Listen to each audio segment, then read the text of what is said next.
Last we left off, our adventurers had inquired about a job posted by the dwarven miners in regards to a monster that had caused the workers to go on strike. Two prominent hangouts for the dwarves were filled to the brim with grumpy dwarven workers who refused to go back to work until the threat was dealt with. The group spoke with the dwarven engineer Barreled Skeldwick, who spoke of a purple monster that apparently attacked a hired hand. The dwarves offered 300 gold and a set of dwarven-made splint mail for killing the abomination. The group also placed a friendly wager with some of the workers, putting 80 gold into the pot. The wager, you ask? Well, the dwarves bet that one of the group would die, and if someone died, the dwarves would get the pot. If no one died, and were successful in defeating the monster, then the group wins. Simple enough. Taking up the offer to kill the monster from Barreled Skeldwick, the group descended deep into the mines, where new caverns were being carved out. Surrounded by glowing crystals, they suddenly felt as if something was off. Before their eyes, the crystals around them began to shimmer and move, turning into fractals of glimmering shards. The ensuing combat became a chaotic, albeit sticky, mess, as webs restrained many of the fractals, which was further compounded by ice and molasses. But eventually all of the fractals were destroyed, and only the heavy breathing of the group and the rushing of water from an underground stream could be heard. And this is where we begin today's session. You are in the crystal caverns deep below the main mines. What would you like to do? How's everybody feeling? Feeling quite healthy. It seemed like we got through that encounter unscathed. A little dented up, but I'm okay. I think the only denting came from our friendly fire.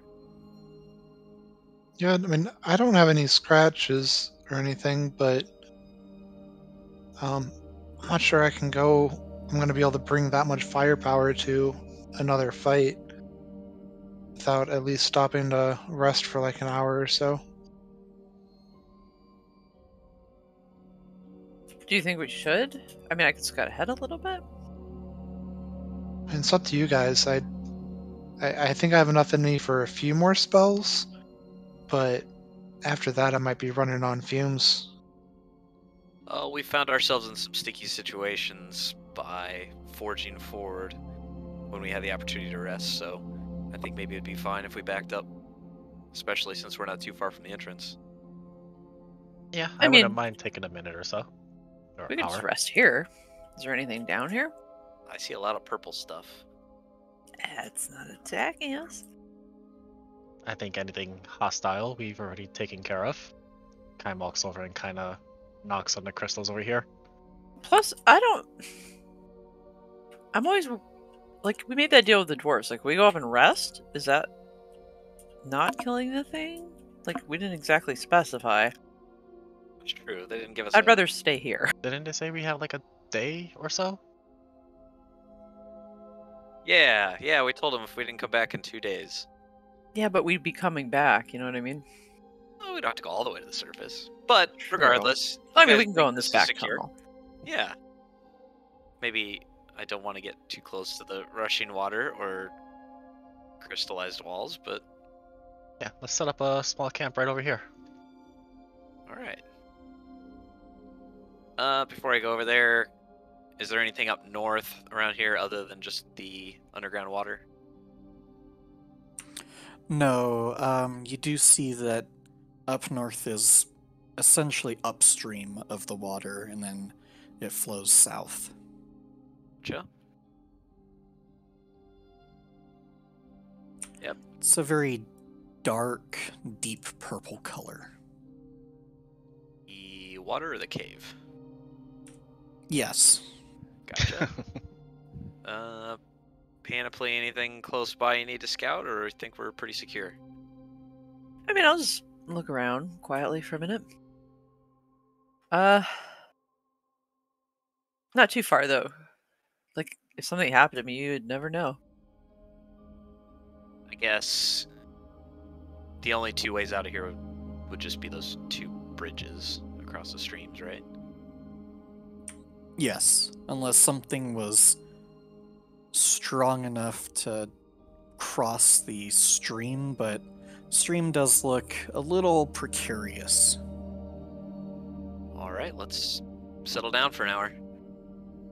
Does it look like it's actually water, or does it have any sort of scent coming off of it, or I don't know, does it look more viscous or opaque?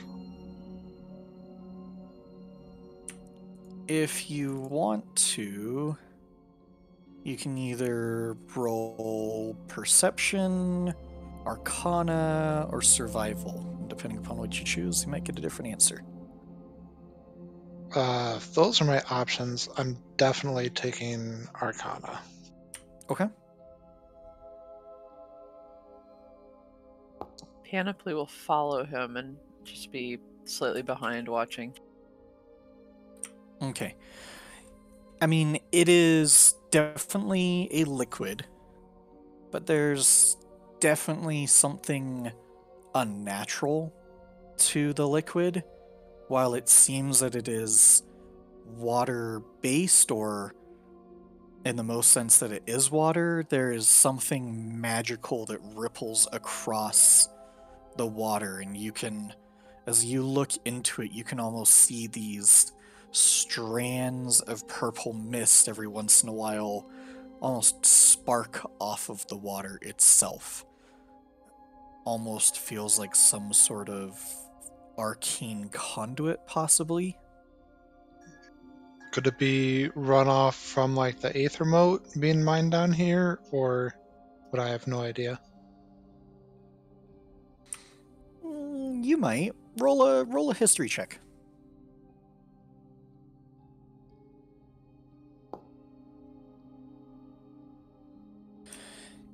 You definitely get the feeling that the enormous quantity of Aethermote quite possibly has tainted the water, and you know from reading books that Aethermote has a lot of different theories behind it, and there are a lot of arcane applications of using Aethermote as either spell focus, enhancing magical items, replacing spell components.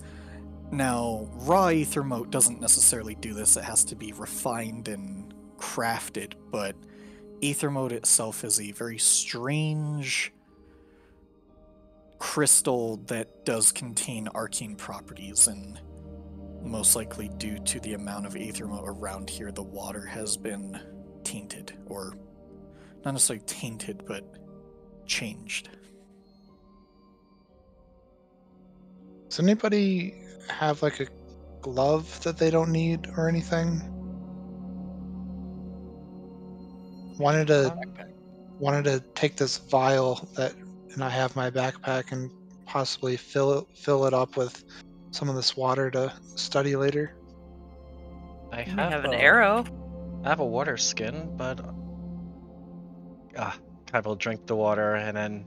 Oh, I have a vial. I just wasn't sure if I wanted to stick my hand in the water to fill up the vial. Well, what's the worst that could happen, right? I guess. You just take off your shirt and wrap up your hand. Actually, hold on a second, and I'll just cast Mage Hand. I forgot that I could do that for a second, and have the Mage Hand dip the vial into the water to fill it up. I will offer an arrow and be like, if you need to poke at it with a stick, here. Okay. It is easy enough to fill up the vial with water. As you look at the vial that you have filled, it's definitely water, but there is this purple flowing energy that you can visibly see in the water. The water does have a smell that is different just from generic water, but you can't really place what the smell is. It's just, I mean, it's almost like describing what magic smells like. Great. And I will take the vial, and I'm actually going to move it from my backpack into the handy haversack for now, since I want to make sure that it's a little bit more protected. And then I will continue the short rest. Are you doing anything during the short rest, Panoply? I am prowling around, but every minute or so she pokes her head back into the light, makes sure somebody sees her, and then goes back out again. She seems restless, like not very content to sit. Are you participating in the short rest? I don't need to. I don't think there's anything for me to gain from it, so. Okay. Make a stealth check followed by a perception check.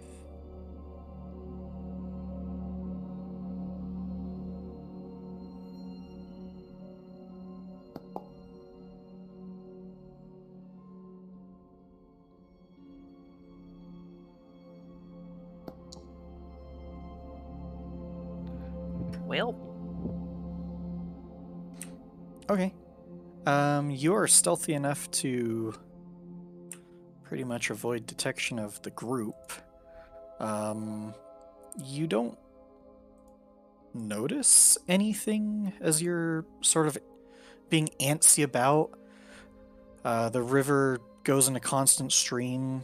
There are tons of large growing rocks or crystals around, and they look to be protruding from the cavern in all different directions, even from the water, from the ceilings. They are all sorts of different shapes and sizes, and they are all varying degrees of a deep amethyst purple.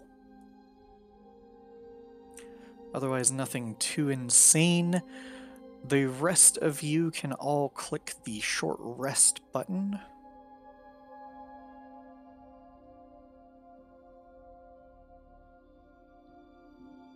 Which, if you need a reminder where that is, just double click your token and there's a bed.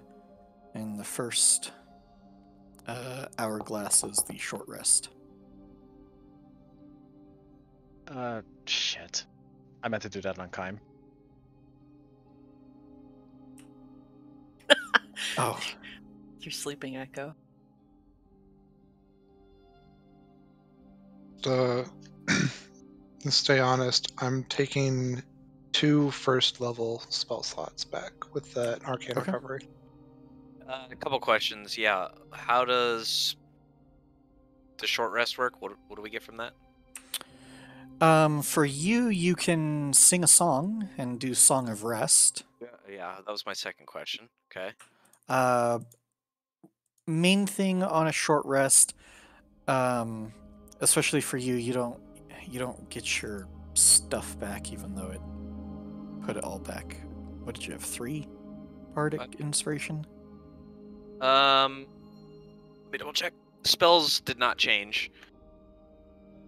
I think you had 3. I'll change it to 3. You get your bardic inspiration back at 5 on a short rest.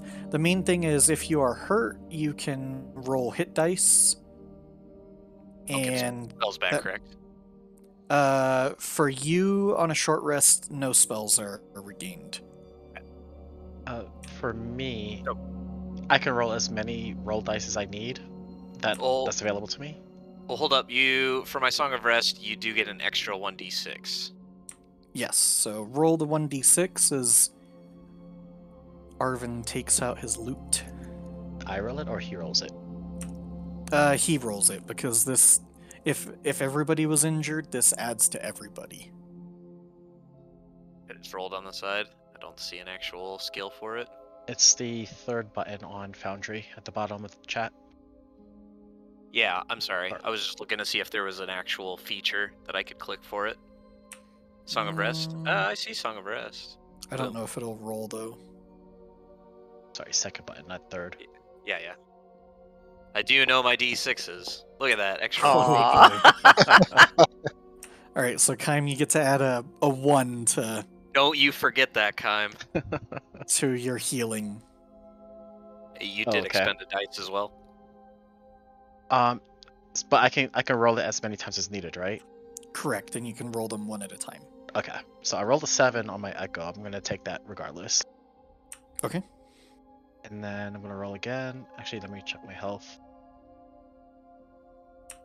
So you're at 23, so add 8. 7 for the Echo, 1 for Arvin.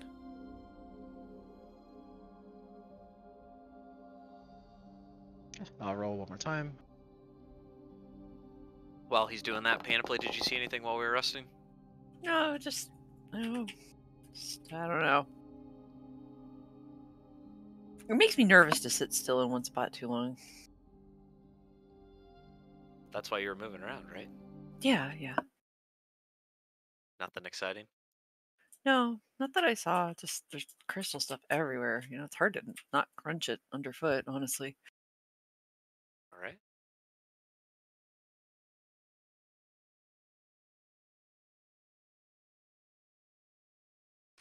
You have all completed your short rest. Nothing terrible happened. Does your Echo stay around? Yeah, until he dies or moves away from me.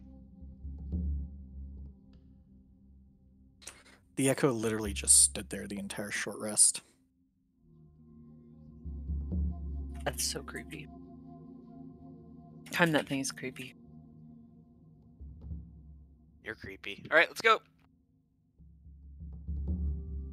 Is the game paused for you guys? Nope. Refreshing. Bye. Can I do a investigation check around here to see if there is anything peculiar about these walls down here? Pyrexian, do you think the river is safe to swim in? I have absolutely no idea. Looks like there might be another bridge below the one we came in at, though. Peruse as you may, Kaim, all you can really make out on these walls are the marks of pickaxes and shovels that have been scraping away at these walls, but you don't see anything interesting or hidden. Okay. The leftovers of the enemies we killed look like just regular crystals, or is there anything different about them?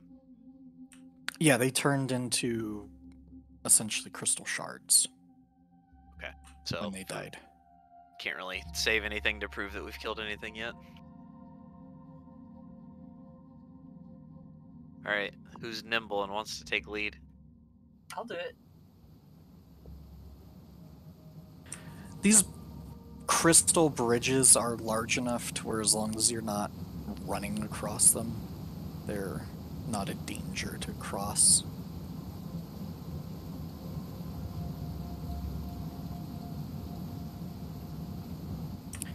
You can see that this is mostly a natural cavern, but you can also see areas where the dwarves or the workers have started to mine out certain areas. This is definitely a fresh, new area that doesn't have all of the proper infrastructure that you would expect from a mine. Hold still for a second, guys, and I just want to do a quick circle around the group. Is there blood on the ground anywhere? Like, this guy lost his hands, right? He had to have been bleeding profusely. Okay. Survival would be that roll. Or investigation. Definitely not that. That was a survival check. 21. Okay. There is, but it's... You know how people leave a trail behind of blood when they're wounded? Yeah. You can see little spots in the footprints with them leading back out this way, essentially, so you are walking toward the trail. It is very faint, absorbed into the ground and rocks, but you can kind of make it out with that roll. And does it go below us, like south of us, I guess? Yeah, it goes down here. We should spread out a little more and be as quiet as we can. Okay. And quiet now. Spread. Send the echo just a bit ahead of me. Meanwhile, I'm gonna be loud as fuck behind him. Panoply moves to move up and then realizes Kime is loud as fuck and goes to the back. Yeah, it's very hard for Kime to stealth through here. What you do find is another crossing in the water. However, these crystals don't quite make a bridge.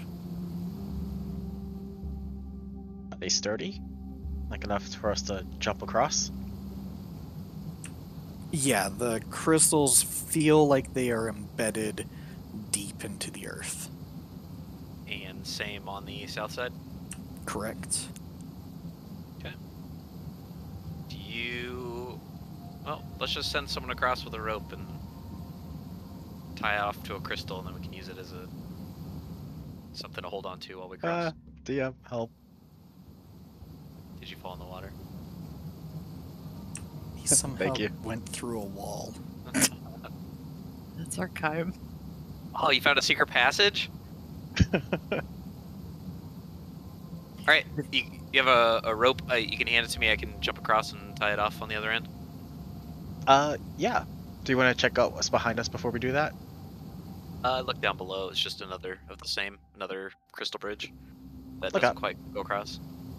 Unless you can find any other secret passages through the walls. Just as a note, a basic jump is essentially equal to your strength score. Oh, it's not dexterity? I could give you a dexterity check, but you'd actually have to roll for that as opposed to... Just making being it. Yeah. Well, I mean, if it's a strength check, then I'm sure Kime would be just fine then. Yep. Is it my Yeah, passive Kime and strength? Panoply can jump across easily. I wait to see Arvin do it just because it's funny. So you've given a rope to Kime? Mm-hmm. Yeah. Okay. I mean, this isn't anything particularly dangerous.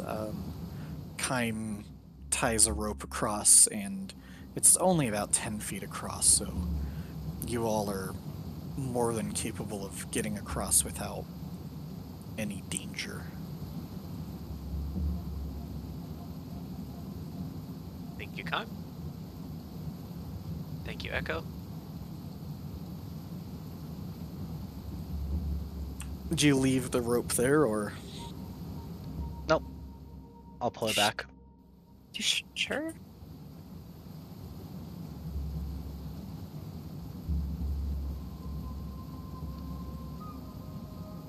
The blood trail does come from this way. Panoply will point at it and put her finger to her lips to remind everybody to be quiet. Be very, very quiet. Wanting wabbits. Hunting purple crystal monsters. Kime's gonna go through a wall again. I need to stop trying to move 2 tokens at once. You know what? Despawn Echo. Thank you. Alright, following you, giving you a little bit of room. Sort of a underpass here, two crystals protruding out from the rocks. I mean, you can duck underneath it. There's a 5-foot gap underneath it, but kind of makes this weird little arch. there anything over it? Like resting on top of it? No. I mean, the caverns are probably only 10 feet tall.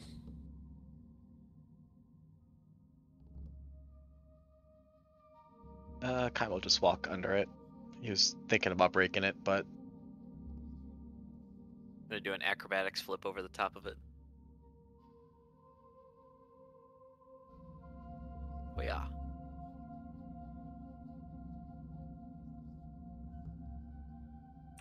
Do you guys see a little book thing when you move forward? yep, I clicked it. Oh, okay. For some reason it wasn't showing for me.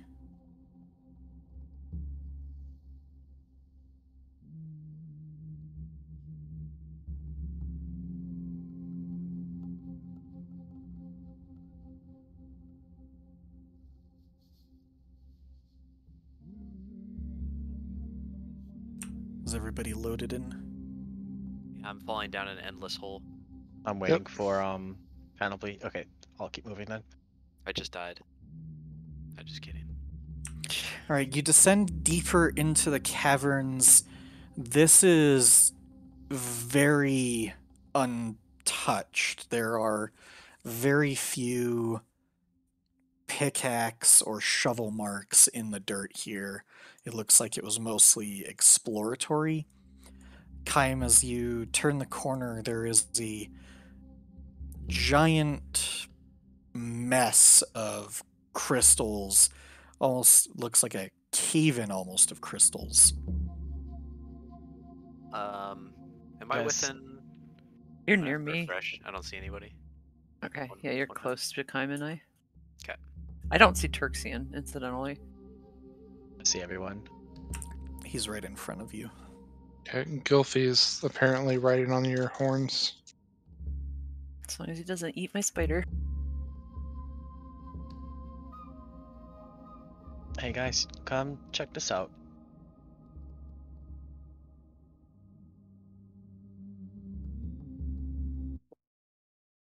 And what did you see around that corner? Looks like a cave-in, maybe? A Sure. lot of crystals here. Is the top secure? Does it look like the ceiling's bad? It's kind of important. You can roll an investigation check if you want. I am refreshing, and in game, I am picking something out of my teeth with an arrowhead. I'll Much investigate. too busy for that.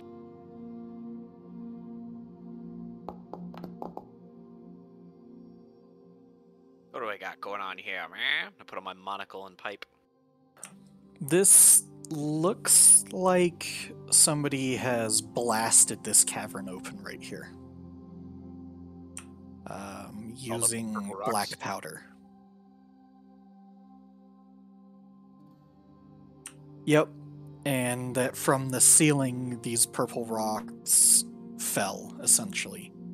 So it looks like they're trying to clear this section, and then a crap ton of broken crystals fell from above. And is there still space to walk through that path or climb over the rocks? Or is it more of a dead end? You could. It looks pretty precarious, though. Hey, Penny, can you see where the blood is going? Are you still following that? Or it doesn't look like it's very long. Would it be super difficult to clear an easier path? Let me see where we need to go. Get out of there. You guys are trampling all the good stuff. I'm light on my feet. I will pause like at the edge of it and see if I can tell if the blood's going like more over to the side or continuing. Yeah, the blood trail comes this way. I don't think we need to clear that, guys. Here, upon further investigation, you can even smell it. You can smell the remnants of an explosion and black powder and a semi-recent cave-in right there. Would it be possible to send Gilfy through there to scout if we need to? Yeah, somebody might be hurt over there. Yeah, sure. Kym, stay here a second, would you? Where'd you go? I'm going to put one hand on Kym's shoulder as I go into a trance and watch through Gylfie's eyes as she flies around. Okay.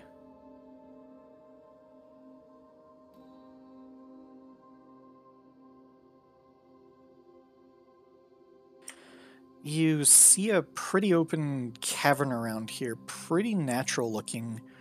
There are large chunks of crystals around. Some areas look like there might have been some rudimentary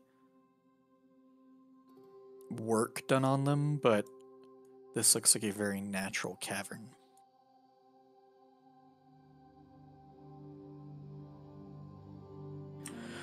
Roll a perception check for Gylfie.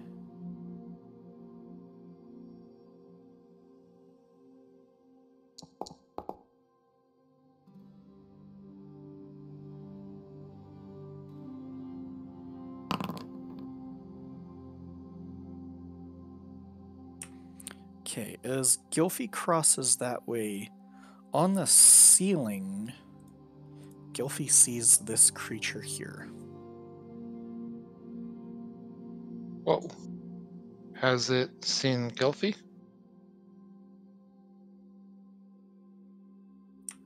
You're unsure. Okay. Gylfie's going to start moving into this corner, and then she'll just keep an eye on it, and then tell me if it moves. And Turkson will come out of his trance. Aaron's still a bit quieter. There's a very large cavern just ahead. It looks like the path to our right will take us into the same cavern. It looks like there are at least 4 little offshoots off the main cavern. There's a real big creature hanging out on top of the ceiling up there. If we come through the cavern to our right, down this little pathway, there's a pillar right in the middle of the room, and it should be just on the other side of the pillar. So we need to be real quiet and careful as we make our way over there. Maybe we can get the jump on it. If people are not quiet and careful, should they clear this path? Looking at Kym. There's no way that we can clear this path without it seeing us or hearing us. Okay. Does Gylfie have to be within 100 feet of you to communicate? I believe so. Let me double check real quick. Thought I left her within 100 feet, but I think so, yeah. yes. 50 50. is how far away she is. Okay, yeah. As you finish that sentence to the group, you receive that sort of telepathic bond with Gylfie in your mind. Gylfie is telling you that it is receiving a message, but it doesn't understand it. Gylfie is receiving a message? Yeah. Okay. Turkson will kind of like put a hand up while he's listening to Gylfie. And I think it's trying to communicate with Gylfie. I think it knows it's here. She can't understand it though. Maybe we should try talking with it first? I don't know, if it's trying to communicate, that means it's at least intelligent, right? If it knows she's here and it hasn't immediately attacked her. What is it exactly? Would I have any idea what that is based on my studies? Roll an Arcana check. I'm going to not have Gylfie selected when I do that. As you roll it, though, what you describe to the group is a four-legged body resembling that of a wingless dragon, but with a vaguely human-like torso, head, and arms in place of what would be the dragon's head. In the darkness, you can see that its eyes are milky white, it has no mouth, and its skin is studded with bright crystals that pulse with energy. These crystals, as they pulse, give off the same color as the amethyst Aethermote crystals in the cavern.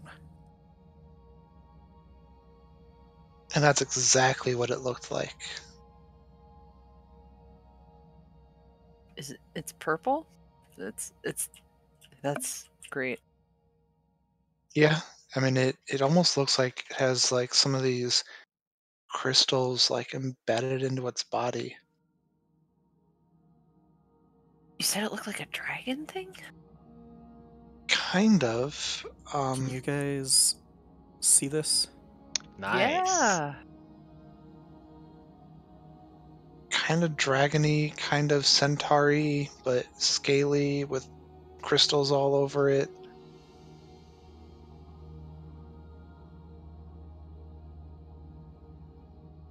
Sounds like our purple monster.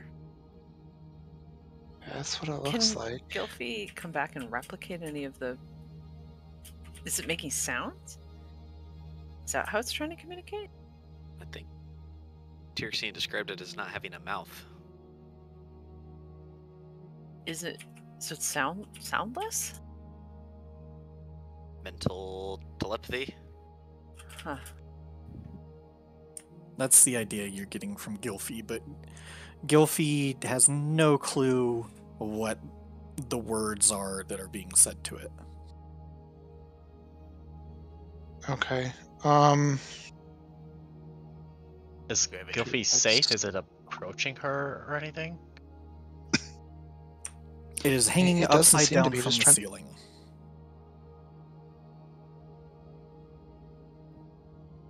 So, DM question. Comprehend languages. You can understand the literal meaning of any spoken language that you hear. You can also understand any written language that you can see. Is telepathic speech considered spoken language? Sure. Okay. It's a gray area. Sure. I wasn't sure how that would work or not. It technically speaks the language into your mind, technically. Okay. So I'd be fine with that. Fantastic. Tirxian's gonna look around at the group and say, I think it'd be worth talking to him. I'm gonna try something. It could be really stupid, but I think I need to try either way. And Tirxian's just gonna start making his way down the tunnel. Okay. What? Are you just going? I'll follow Yep. right behind him. And Tirxian, as he's walking, is going to use his Awakened Spellbook Ritual Spells ability to instantly ritually cast Comprehend Languages. What is Panoply doing? Panoply is like, are they fucking kidding? Then like Tirxian's going after. But at a distance, she doesn't want to be right with them. he's going to hold his hand up and stop Kime there. And he's going to call out, hello? My bird saw you in here, and seemed like you were trying to communicate with it. We just wanted to have a talk. As you wander out, the creature hanging from the ceiling moves about. And as it moves, it shakes its body and 2 crystals fall off of it. And small, tiny versions of those fractals that you fought before appear on the ground. As you talk to it, it looks at you. You aren't quite sure if it understands you. But Turxian, Kaim, and Arvin, you hear in your head, not an actual voice, but a very creepy voice in your head. Elithilithos untax ver guau quigna ver trescri. Which Turxian knows exactly what it means. And I'll message it to him. I'm sure it's something wonderful and delightful and friendly and kind. Yeah, he's totally friendly. Hello, would you like to be my friend? Sorry, copy and paste failing here. Panoply's like against the back wall with an arrow, like waiting to see if anything snatches them. Ah, tentacle crystals. Just grabs us and throws us across the room. And embraces us in a hug. As it finishes these words, it looks at you all again and repeats the exact same phrase into your head. And it flares up, and the shards on its back glow a very bright amethyst purple. Is Erxian doing anything? Yeah, Turxian is going to take the quarterstaff off of his back, like slowly bend down and put it on the ground in front of him, and say, Elithiliothos, is that your name? And then kind of like kick the quarterstaff towards it, to show that he's really not trying to provoke a fight. It seems to not comprehend a single word that you say, and as you kick the quarterstaff toward it, it lunges from the ceiling 5 feet forward onto the ground, and the shards on its skin flare up and go upright, and I need everybody to roll for initiative. Make friends, they said.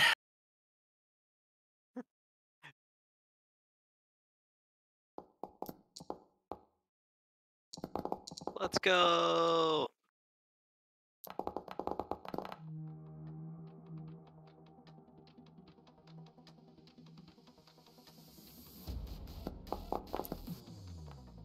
That's a lot of rolls. Oh, this music's getting real. Bart can get into this. Alright, Arvin, you see this creature. It doesn't seem to comprehend a single word that Turxian is saying, and the staff being thrown on the floor, for whatever reason, triggered this creature. Okay, well, we're gonna start off by giving Turxian a magical inspiration, which is bardic inspiration, but you can use it on your spells. Do I need to click bardic inspiration to take one of those away? Yeah. Okay, sorry. He can use it as a bardic inspiration or a magical inspiration since he's a person Okay. wizard. Yeah, that should work. And then I am going to cast Aid as my action. I believe that's going to hit 4 people. Zaid, 3 Must target people at or least 4 3 people? tokens before rolling the attack. Okay. Do we still have aid from last time? I don't remember. I think it lasts 8 hours. I don't remember casting it. That was probably the set Uh, before. I'm not sure. My health looks the same as on D&D Beyond, so I don't think I have it. I could scroll up, I guess, and see. No, you guys did have it. Did I cast it down in the mines? Wait, no. You haven't cast Aid. That was in the tomb. The tomb. Right. I was scrolling up. I don't see it anywhere. So Yep. we're gonna cast that.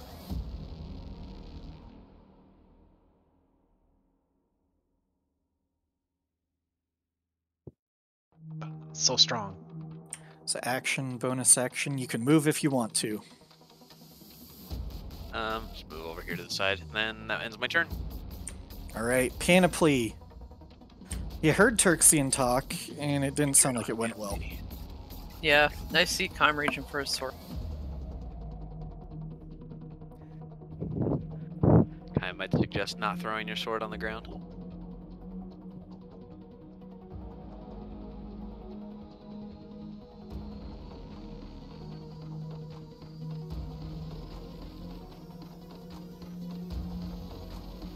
Oh, I come around the corner and I'm like, oh shit. And so the arrow I've been holding, I will shoot the big creature. Okay. Am I in darkness? You are. Basically, don't go near the crystals.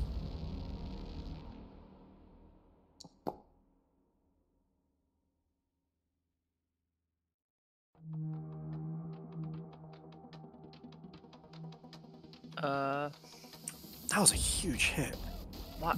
It was like, why did it do that? What happened? What? Is it a huge hit? Or is it malfunctioning? Just to hit. That wasn't the actual damage. Hasn't right? rolled damage yet.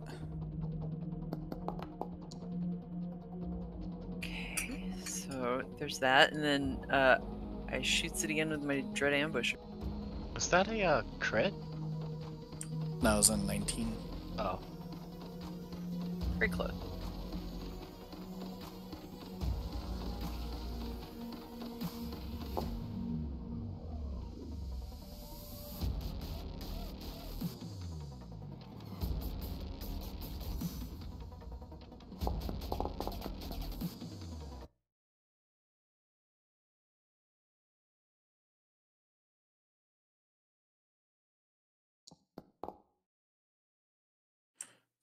Taking chunks out of it. Okay, and is quietly thinking this is a great spot. Great spot. All right. Turxian, it is your turn. It does not seem that this monster comprehends common. Okay. Well, I tried. And not wanting to be the first thing in between this creature and everyone else, Turxian is going to turn around and look at Kime and mutter a quick word and like throw his hand away from Kime towards the creature, and a little whirlwind swoops up underneath Kime's feet, and if he's willing, he's going to be teleported right here in front of the damn thing. Yes, please. Yes, please. That spell is so cool. Yeah, it is. And then I'm gonna back up. Don't forget to cast it to take away the spell slot. Oh, that would help, wouldn't it? Kind of is just like, what the fuck is happening? But I like it. Basically, you had like a mini vortex appear. But you willingly failed that one to be teleported. Alright, He can do it to an enemy, I think, and they have to make a save. I thought that was the enemy attack. Sorry, I am willing, so. Yeah. Alright, one of the tiny fractals suddenly becomes a little bit larger. And moves up toward Kime and does its Quantum Strike.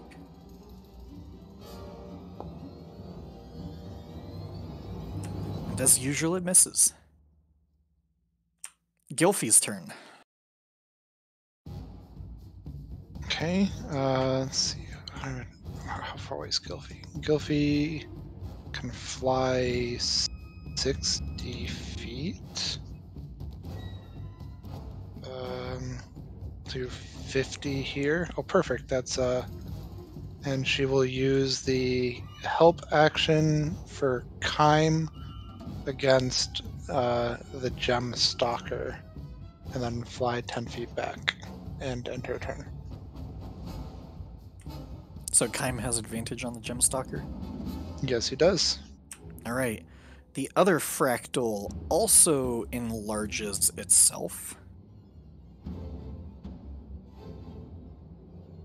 And moves around Kime. And Quantum strikes him. And doesn't succeed. Alright, the big giant purple monster.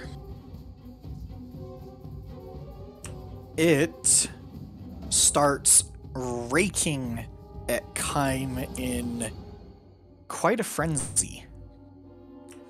And the first claw attack misses. Oh, The second claw attack hits Kime.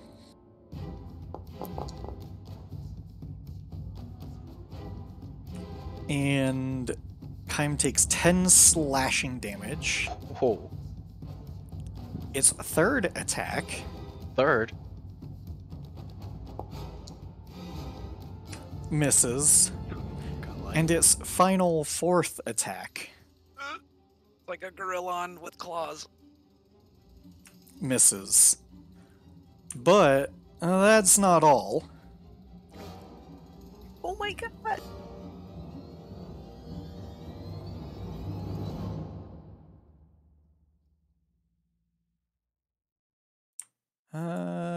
As it shifts forward slightly.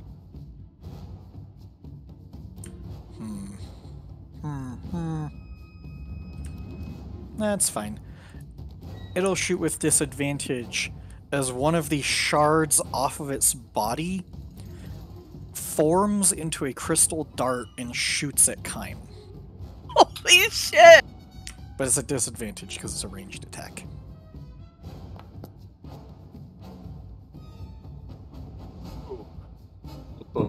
My god. Caught him off guard. Zip past his ear. And as the dart appears and shoots at Kime, the gemstalker shimmers and teleports.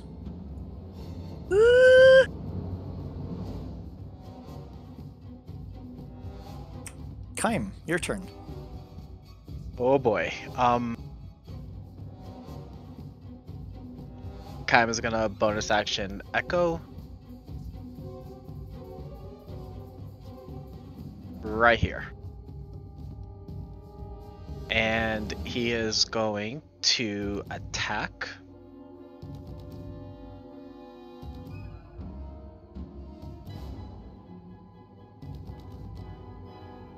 Sorry, shit. Take the higher number, 17. I hit disadvantage when it should have been advantage. Okay. just roll. Does it let you roll damage? It does not. Sorry, that was my mistake. I think I can roll it.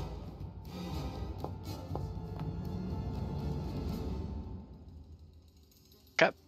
And he is going to action surge is special, so I'm going to use that. And attack again with the echo. Now the advantage is just one attack, right? I believe so. On Gylfie? Correct.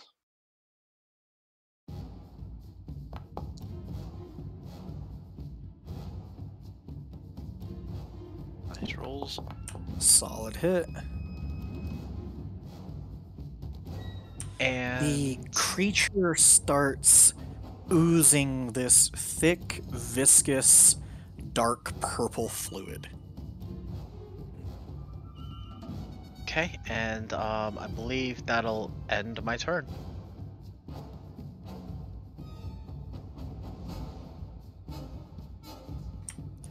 Arvin, it is your turn. There's a big, giant purple monster in front of you. I'm gonna point at it and cast Dissonant Whispers.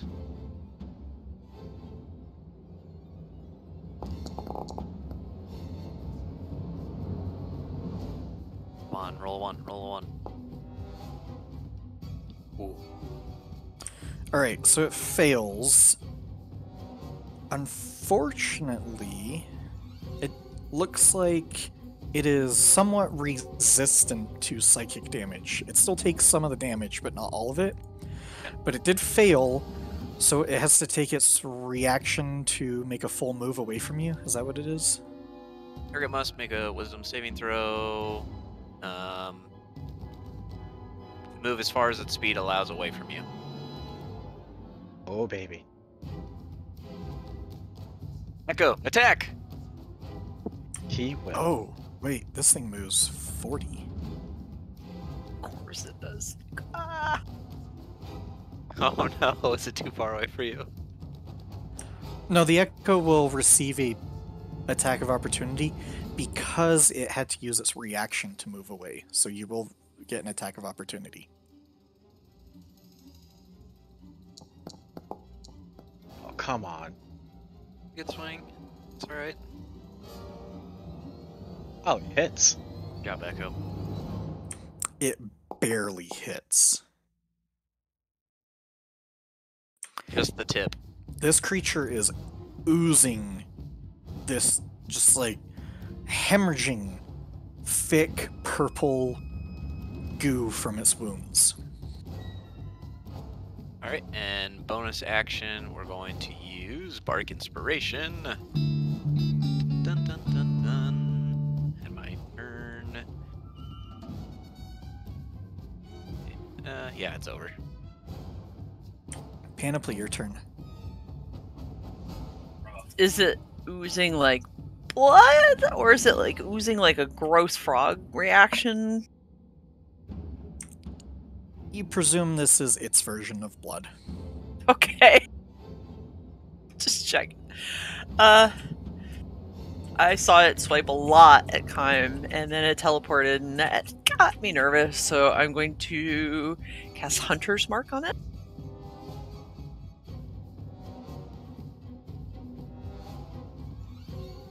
Yeah, who got the inspiration? Arvin? Oh, I it's think Panoply did. yeah, it's marked on the Okay. character. But the fist. Okay. So I felt myself like get a little stronger when he cast 8 on me. Does Arvin look stronger? No. Interesting.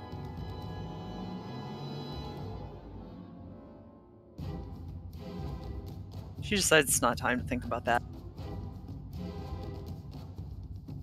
Arvin looks like a 1 hit point thug might beat him up. I believe it. Looks like he could dodge a swipe from a 1 hit point thug.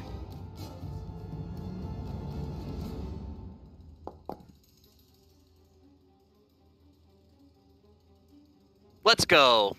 Any Okay. particular way you'd like to kill that creature? Yeah, it is holding its side, trying to stem the flow of some of that purple fluid, and I shoot through its hand into the wound. As the creature does so, and the arrow just slides easily through its hand deep into what you assume to be the torso of this creature, and it sort of pauses, and this giant gurgle of blood, except it doesn't have a mouth, so its body is sort of gurgling and hemorrhaging even more purple fluid that is just pouring out onto the ground. It starts to spasm and thrash around, and then just collapses, and almost as if it deflates a little. And in its last dying throes, it repeats that phrase one more time, but this time Panoply can hear it. Elithelithos untax ver guao quigna ver trescri. I'm assuming it's And then Draconic. silence in your head. Turxian, your turn. Okay. Turxian. Oh, that's weird. Sorry, I had Gylfie selected and had some weird features. I didn't see it. Alright, Turxian is going to cast Firebolt at one of the Fractal mascots.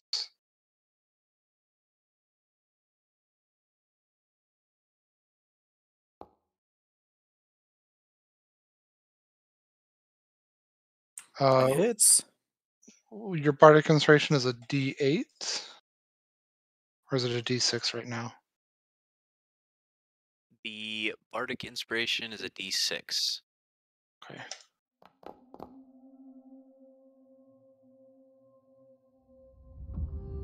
Oh, it gave you... Oh, you just added that. Okay, I see. Cool. Cool, very Yeah. cool. I don't know if you can remove the inspiration from me. Yeah. Great. Thank you very much. And that will end my turn. Alright, the fractal that was just hit increases in size again. And quantum strikes at Kaim. It's very good at that. Gylfie. Okay. Gylfie is going to fly by and use the help action for Kaim on the one that's already been hit. Then keep on flying.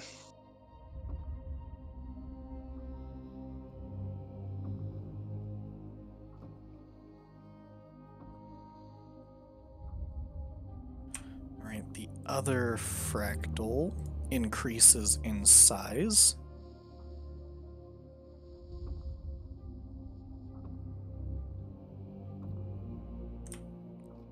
Quantum strikes Kaim. And, as usual, misses. Kaim, it is your turn. Kai will attack the one that he has advantage on.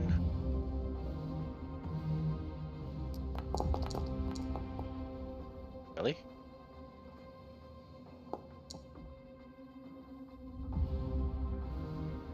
And that'll let us start. Alright, no movement on the echo? No, no a bit. Alright, Arvin. Back to old Arvin, huh? I'm going to use Vicious Mockery on the furthest one. That'll give it disadvantage. Succeeds with a Never 20. mind, a 20. Ouch! He rebuffed my ridicules. That ends my turn. Now he has advantage against me, thanks. Panoply. You see Panoply raise her hand towards the dead creature and then point at the fractal creature that has not been damaged, like below Kime.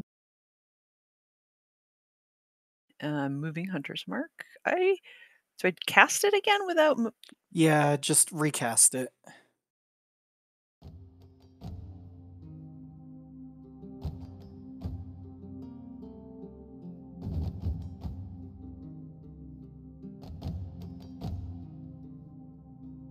And I shoot it.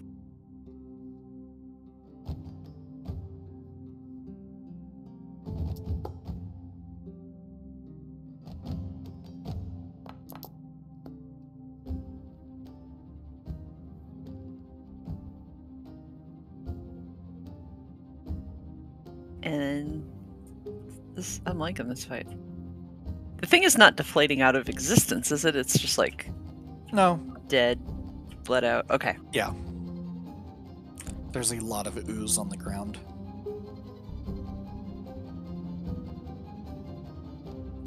Is that your turn? That is my turn. Alright, Turxian. Alright. Turxian is going to point at the one that's bloodied. Actually, at both of them. He's going to launch 2 magic missiles at the one that's bloodied and 1 at the one below Kime. I think they're Okay. both bloodied at the moment. Yeah. Sweet. The one above Kime looks more bloodied. Fantastic.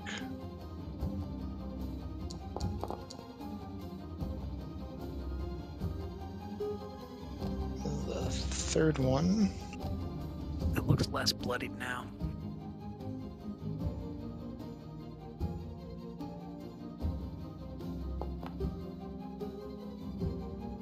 Great.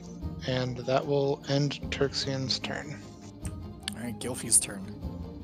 Okay. Gilfie is going to fly by and use the help action for Kime again.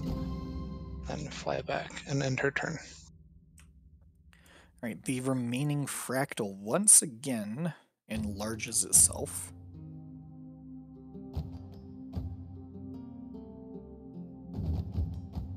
Boop. And Quantum strikes Kime. Hey! Well. Lord save me. Out the turntables. Sorry about that vicious mockery that gave him advantage. Oh shit, that's a lot of time. Oh god! Oh fuck. Cousin! As it grows in size and the crystals just slam into Kime as you feel like your body was basically just shredded by 1,000 needles. It is your turn, Kime. Kime will... He staggered back a bit, so he's trying to pick himself back up. And he'll look at the crystal, the fractal mascot, and then attack. Anything you can do, I can do better. And he's gonna let out You a have roar. advantage. Cool, you got it.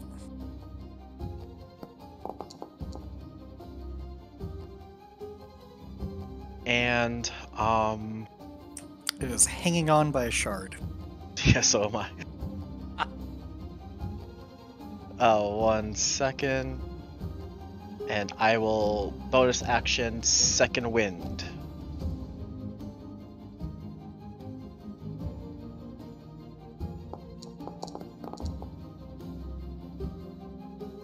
And that'll end my turn.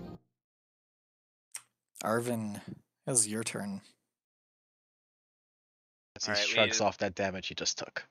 We need to make this a little dramatic.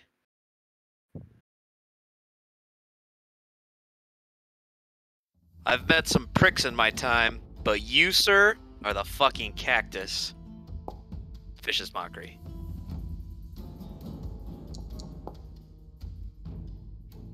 Let's go! Does not like cactus jokes.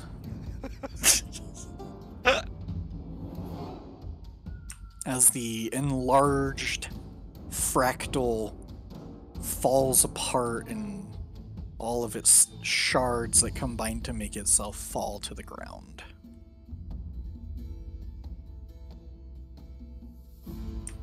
Chamber goes silent. Whew, great encounter, everybody. Kaim, how you holding up? Not so good. Can I get some of those berries, Penny? Yeah. I cast Goodberry, and everybody else is cool, right? Yeah, perfectly fine. Kaim did his job. Yeah, all good here. Turksin's gonna walk towards Alethalithos, and as he does so, he just casts Mage Hand to grab his quarterstaff for him and carry it over to himself. Kirkton, what was that thing saying? What? Yeah, that was creepy. It was in my head. I think that was his name, Alethalithos. Butchering this. But he was saying that he grows and will consume the world. Oh, well, not today. Oh, the world's now consuming his decaying body. Not too fast, though. He's not... I poke at it to make sure it's not decaying. We need to take this back up. I mean, I assume this is it, right? And Yeah. do you think we need the whole body? Or... How big is the whole body? Good question. Yeah. I mean, it's a large creature, so... Oh. Are we able to, like, sever its head off of the body? Yeah. Yeah. So gross. Turksian's just intently studying the corpse, trying to think about its features so he can try and look up and learn what else he can from it the next time he can get a book or some resource to study it. Did you roll an Arcana check earlier and I forgot about it? I've rolled He did. at least 2 so far. I remember when I rolled the second one. I think for the water. Yeah, one's for the water, and then... Oh, yeah, you rolled a 25 earlier. When you were asking if you could identify this creature. Okay. As you look at it now, further up close, it looks like in its skin are embedded shards of Aethermote. Ooh. And they're dimming now, but they were, or yeah, were would be the correct terminology, as they are dimming. But you gather that those shards on its body were probably what gave it its ability to telepathically communicate.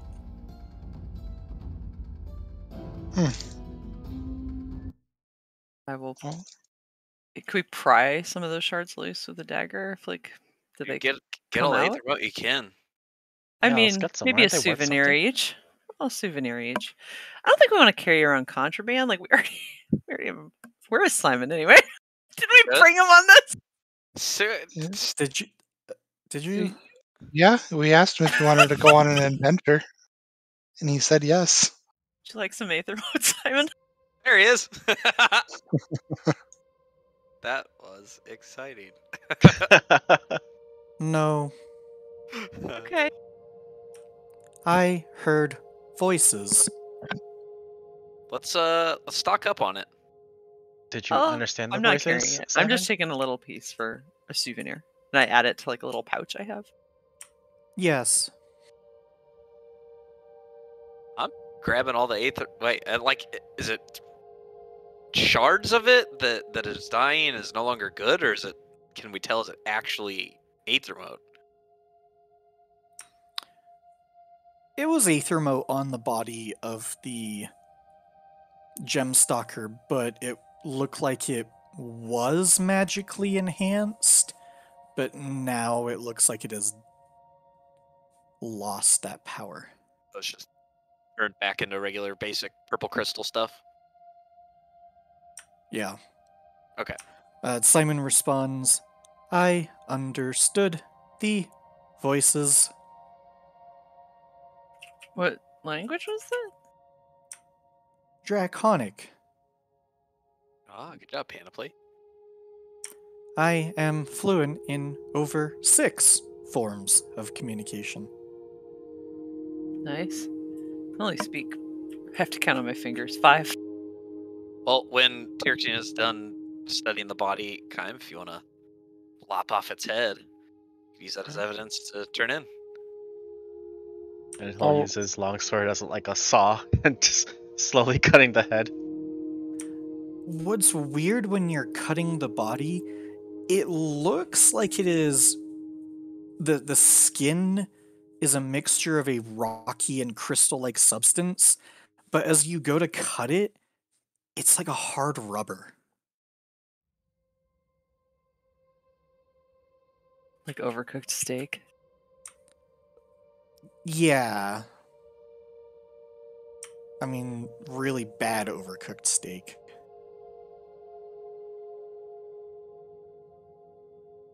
Kofi's just flying around trying to make sure there's nothing else down here while we're doing this, by the way.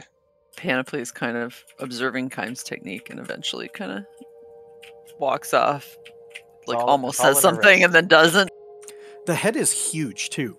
It's easily the size of Kaim's torso. Just drag it? Kind of? Or, I mean, we carry it between us probably, right?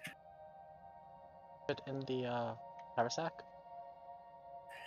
Uh, Don't think it'll fit. a couple. Like you and me can carry it probably. At Like a the stick?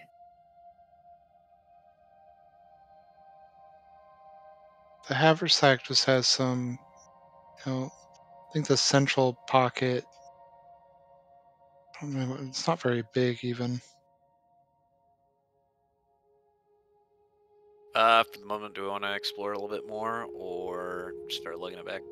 Maybe we can park it in a corner while we explore more.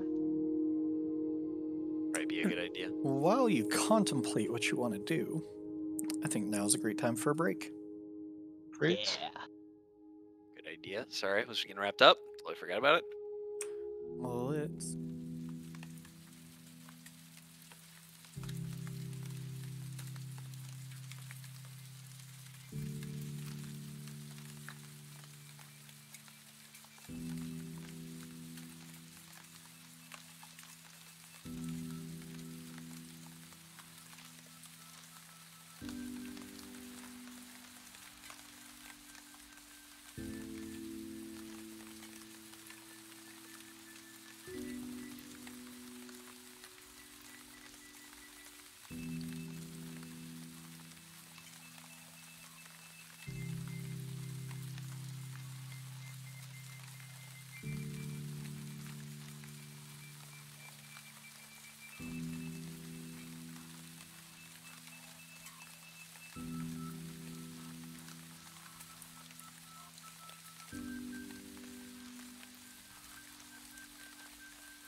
So you have defeated a purple monster, cut off its head. Did you take the shards that were on its body? I think Arvin took a lot. Panoply took one small one and put it in her. It's actually her component If pouch. it's just a regular purple crystal and it doesn't, if there's no differentiation between all the other ones laying around, then no, I don't need to take anything. It does look different than the other ones around, just it looks like the glowing purple power it had has faded. Okay, I mean, if they're different, then yeah, I'm gonna stock up on everything I can. Maybe the dwarves would find them valuable. Okay.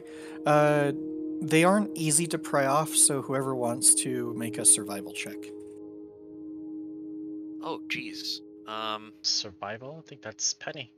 I'm a +1 on that. I don't want to like stab my hands or anything. I don't want a paper cut. I don't know what the fuck that rolled. Inspiration fucked me. It says 6 +2 +2. I don't know what it did.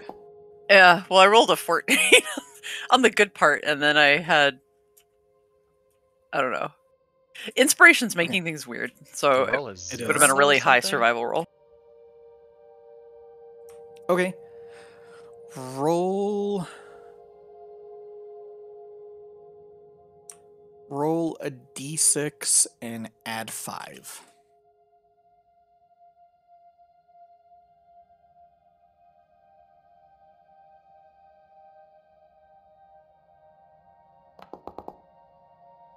Okay, you are successfully able to pry 8 shards of Aethermote off of the body of the creature.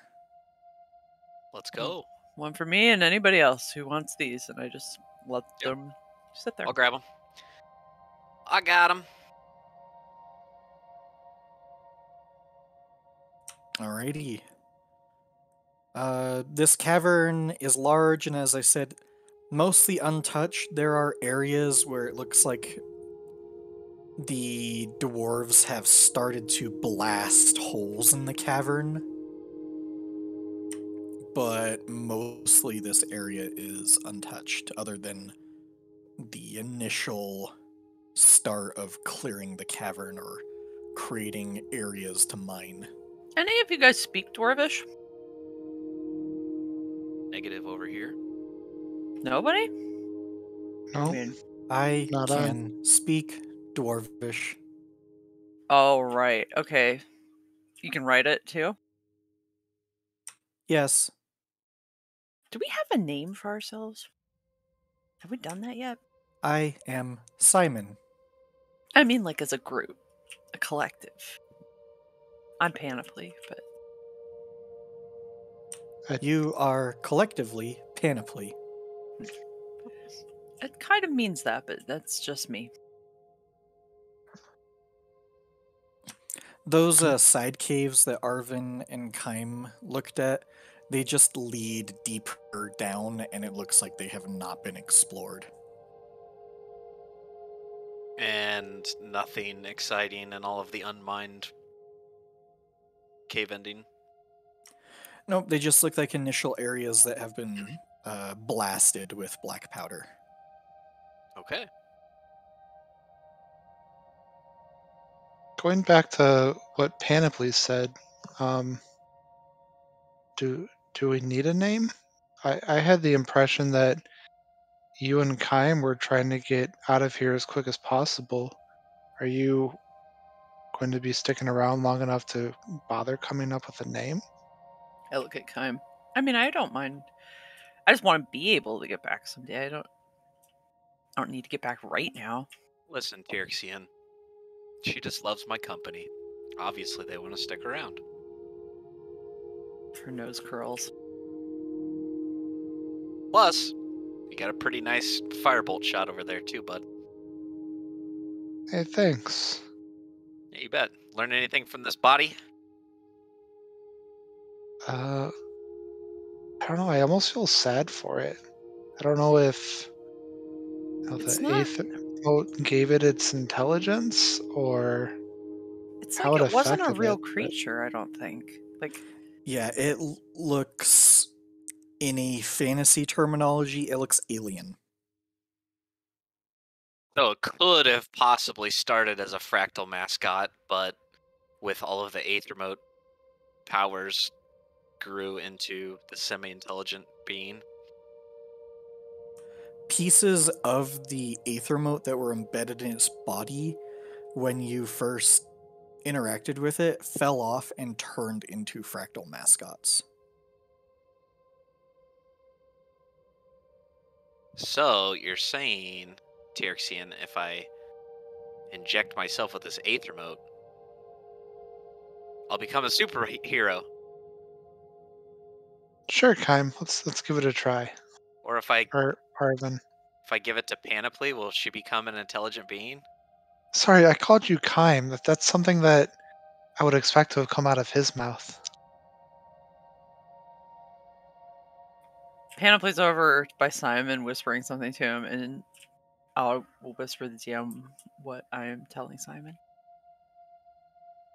Kind of just has like an open mouth, but it's more like surprised, like, oh shit, what are you gonna do about that? Even though he was insulted.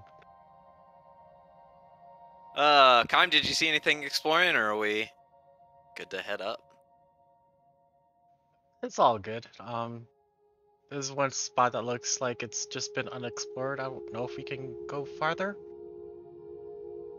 From what I saw poking my head around, they were just deeper parts of the mine that weren't really being mined yet.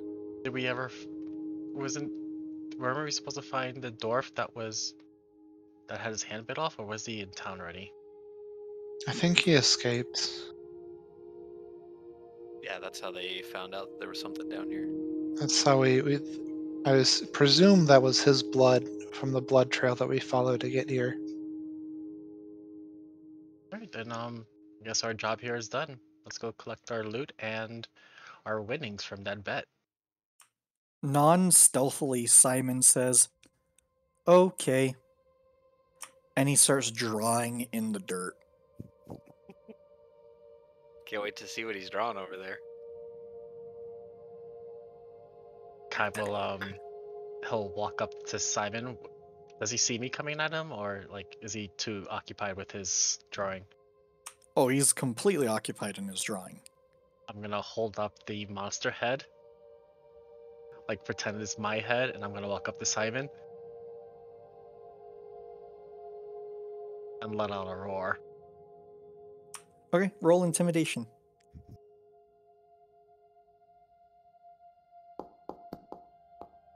Oh. For a split second, Simon's eyes glow blue. And for a robot-esque creature, he looks startled for a brief second, then looks at you, goes, "Ha, ha, that was funny." And then continues drawing symbols in the ground, which none of you except for Turxian understand what it is. But Turxian is still under comprehend language, I believe. I think so. It lasts 10 minutes, and I haven't done anything else concentration. I have to touch it, though, I think, in order to read a written language, to touch the surface, Oh, okay. which Well- I intend on doing when he finishes. Okay. It looks like it's written in Dwarvish.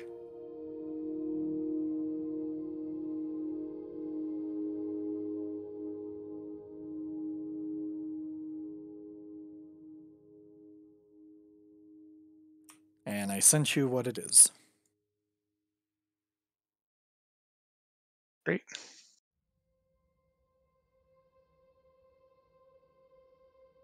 He just winks at Panoply as he walks by. She does a bad job of trying not to smile. Are we done in here? Yeah, let's go back up. That was awesome, huh? You ever seen something like that? It was awful. What part didn't you like? That thing. It was kind of sad. It wasn't real. No. Like, it's not like a deer or a wolf. We sent it to a happier place. That's dumb. I agree. All right. Well, time to go. I will help haul the head if Kaim is not doing it by himself. I will help action the Kaim. Sorry, I was cleaning my mouse and I marked something. Simon follows Turxian. As he does so, he says something loud enough for you all to hear in regards to Arvin's comment, where he says, "Not everyone who moves on goes to a better place." I'm gonna scratch out the drawing in the dirt as I walk by.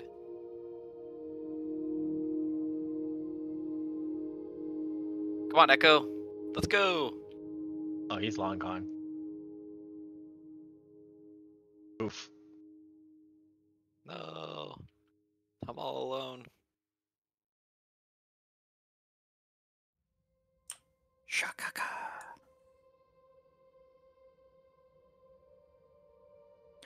Alright, so you all head back up to essentially the mine. Mines of Moria. Are you gonna pull us there, or do you want us to navigate our way back up? I can pull you guys there.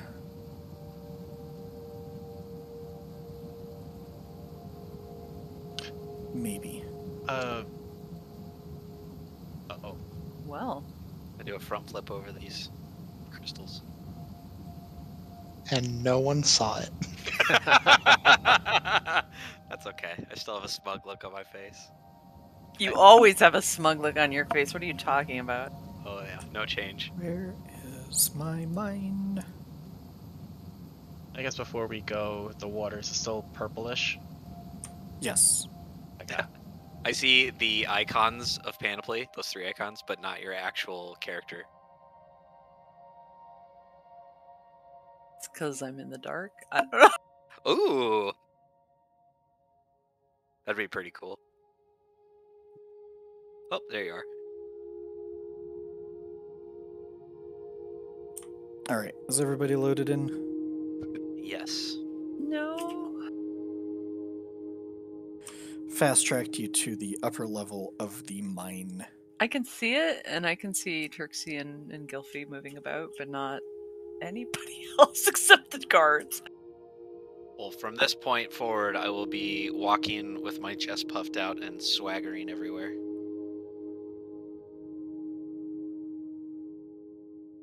How do you normally walk? Lively.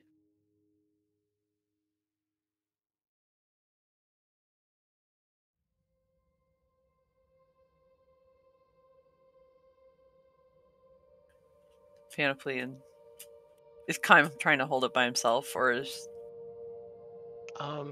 He can hold it by himself, I think, at least.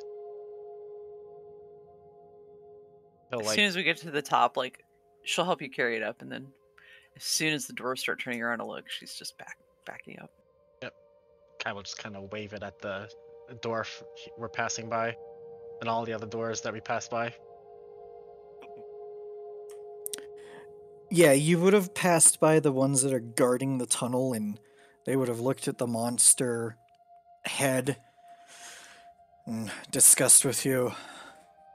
Is that the thing that was attacking the miners? Yeah, you're free to head back in and do some work. Bet you're excited about that. Yeah, excited's a word. Be good to get business going again. It's never fun when, the mines stop working. Yeah, it looked like down there where we found the monster, it hadn't run dry yet. Plenty of mining yet to do. Oh, yep, we've got a good mine here. Many generations to go. Well, good luck.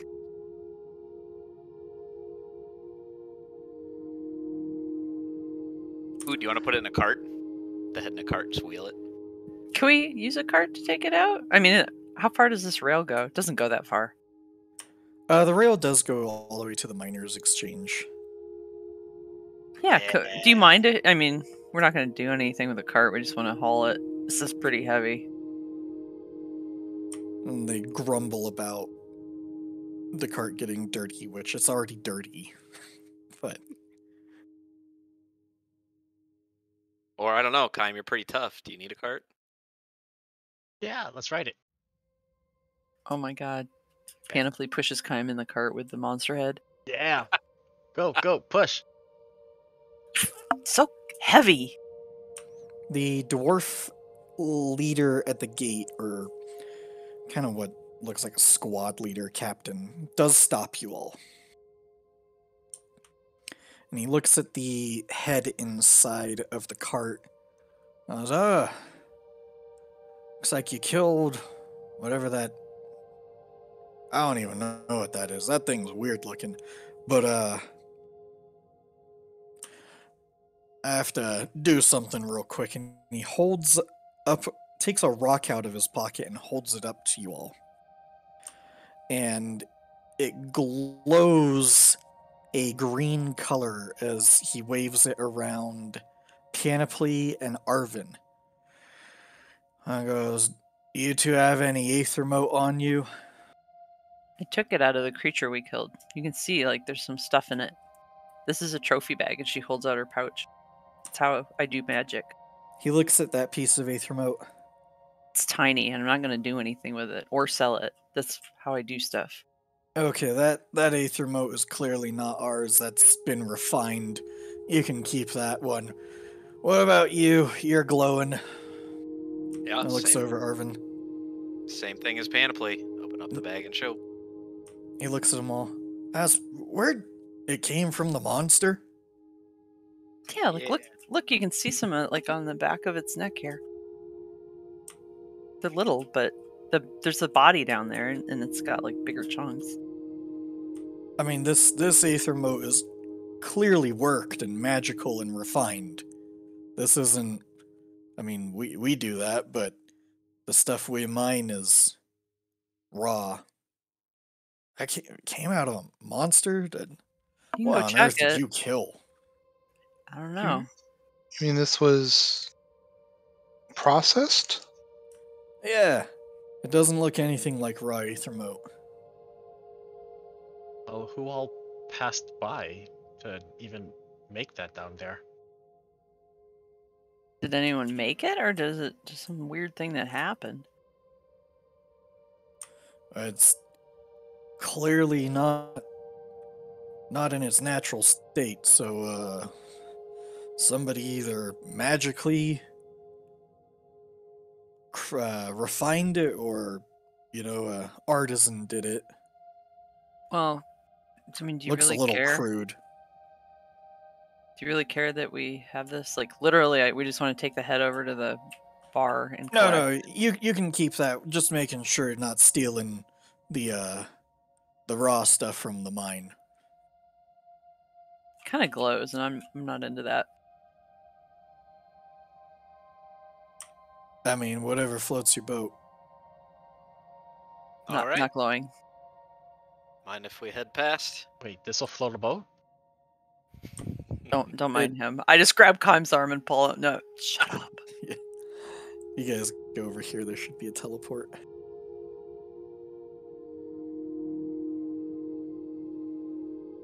Quick, Panoply, take our glowing purple stuff and go! I don't think ours is glowing. I think we have other stuff. The vial is in the handy haversack. Is that why it didn't glow? Could be a reason.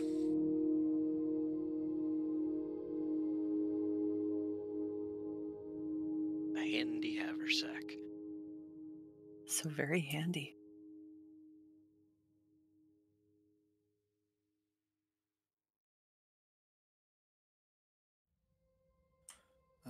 Kaim, Turksine are still loading, I think.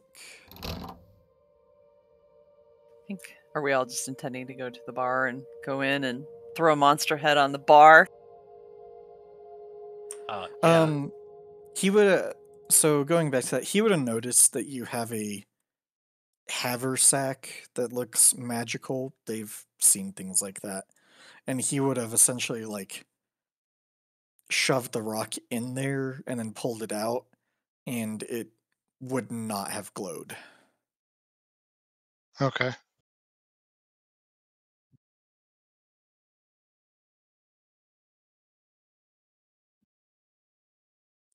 All right, you know that this is the miners' exchange. This looks like a headquarters, and then this is the bar. So I'll do that again with shift click. This is the miners' exchange, the bar, and then the headquarters. Time will kick open the door of the bar and be like, "Hey, we're alive." Just like plop the head on the bar. Yup. They all like reel back in disgust. Like, what the hell is that? And one of them goes, "Yep, that was it. Yep, that's it." Let's see. 1, 2, 3, 4, 5.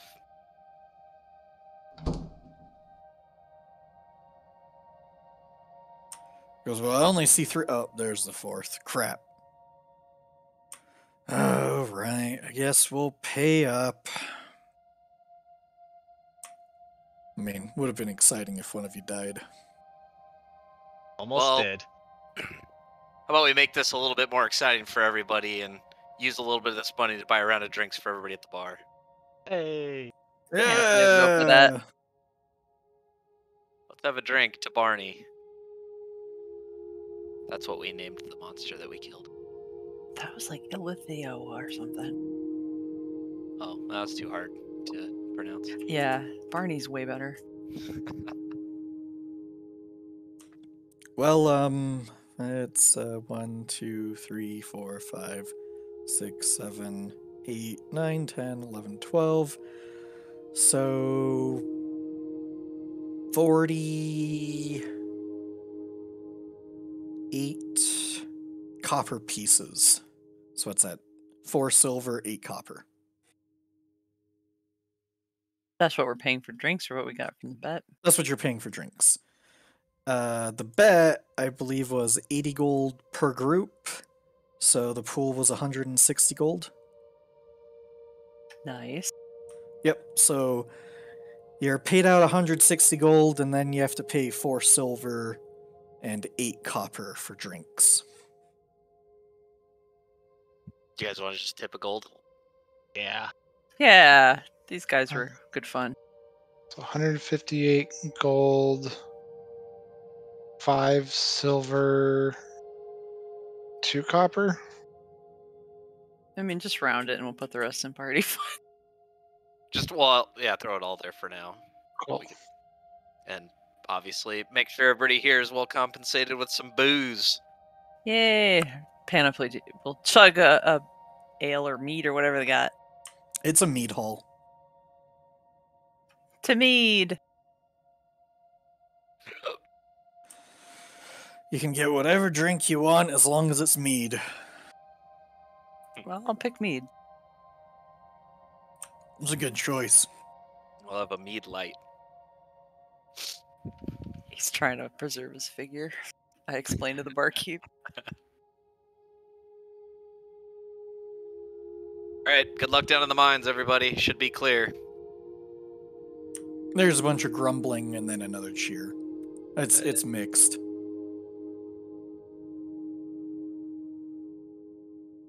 Well, sorry for that dramatic throwdown of the head. We just gotta pick it up and bring it on to the next place. So the engineer, Berold Skeldwick, told you that the foreman Dresk Turnbreck would be the one to talk about for the reward. Presumably he would be at the headquarters. We drag that thing off the bar. Come on, grab it. Finish your drink, grab it. Yeah, we need to get Tirxian a splint mail. grab it, and let's go.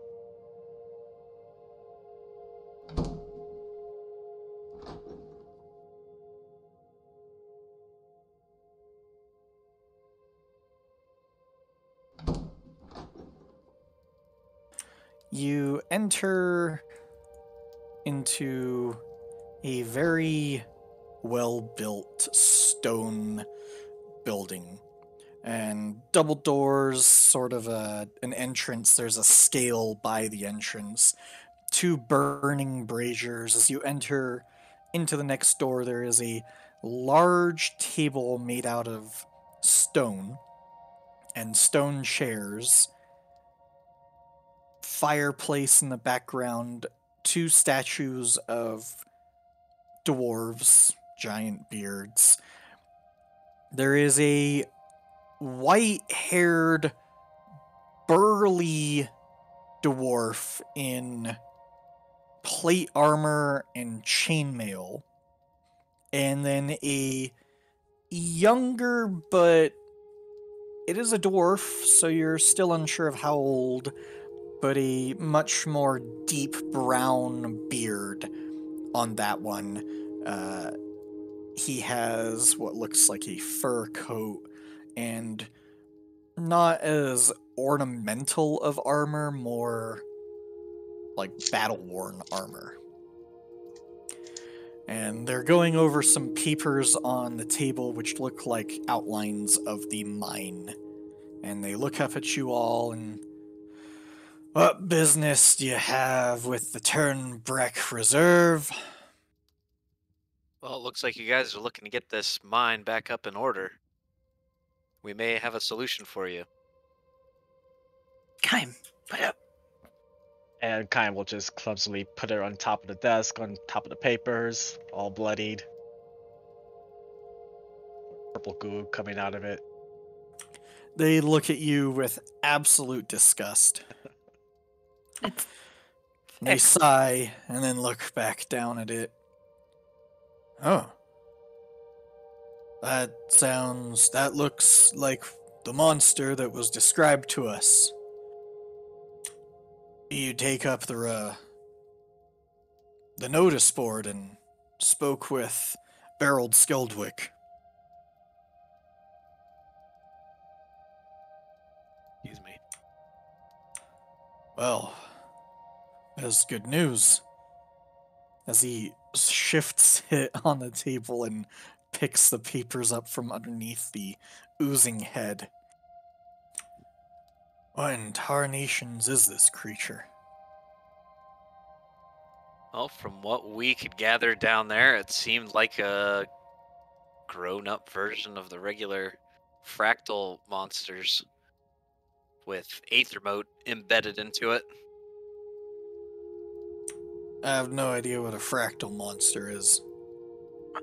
I assumed you had run across some of them as you were down mining.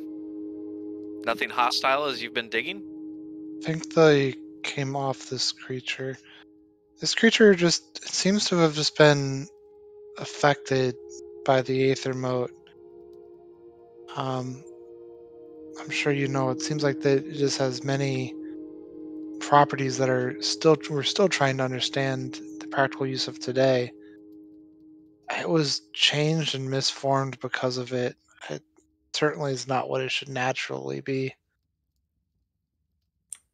Very strange. I mean, we come across monsters every once in a while in the mines, but usually much lesser creatures that can be dealt with. This one just sounded strange. I mean, mines are deep and the caverns go deeper. I always fear that I might stumble across a cavern that leads into the Underdark, but that's a different problem for another day. I've never heard of a monster deformed by Aethermote. Well, The hopefully we rest can of it's carry the down only there. I one. mean, if you want to check out the corpse. Oh, yeah, I'm sure somebody will be interested in that. Not me, probably, Skeldwick. Strange. Very strange. Well, I assume that you're, didn't do this out of the good of your heart, that reward is in order. Yeah. A reward? Oh, really? That'd be amazing. Roll a deception check. Yeah, Blade's looking at Arvin like, you're stupid like Kime, what the hell?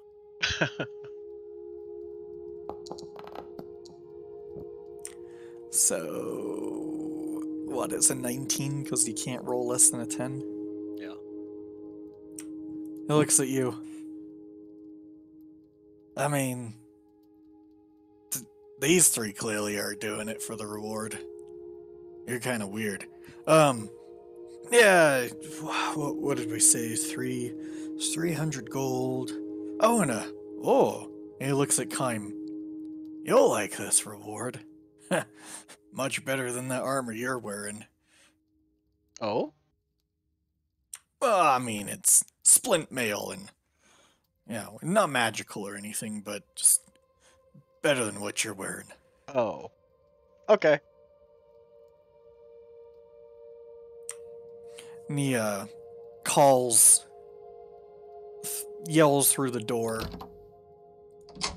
and a dwarf walks through.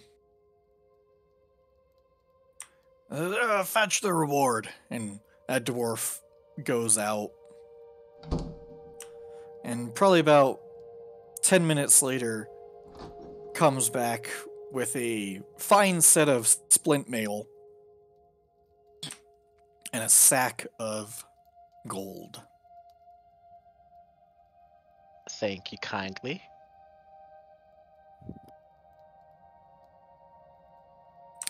So you have 300 gold as a reward and a set of splint mail, which I think is the armor above what Kime has.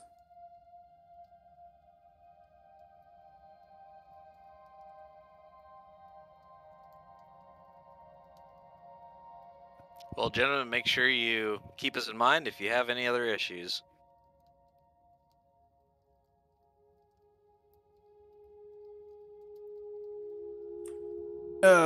Yeah, I mean, usually we just post things on a notice board. I mean, I guess I should ask, you have names, right? Don't know if we have a group name yet, but yeah, it's Panoply, Tirsian, Kime, and Arvin at your service. Right, I'll remember that.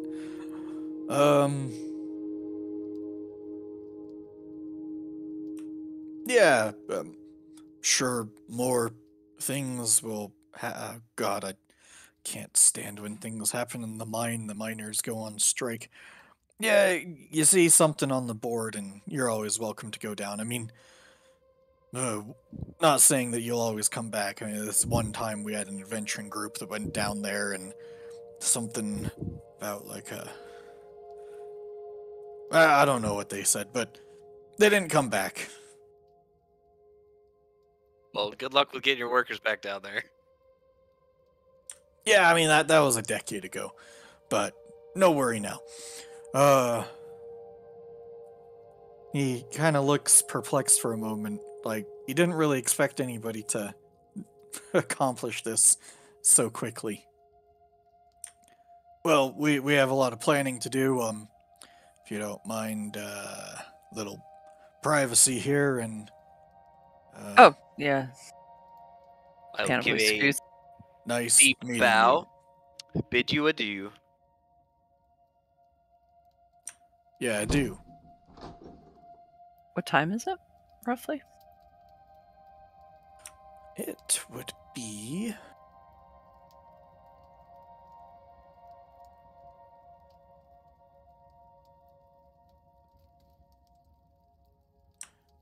probably about 7 p.m. We should just get a place at the inn and sleep. I'd be okay with that. We can go to do that other thing tomorrow. Sounds good. Simon looks pretty tired. He could use a rest.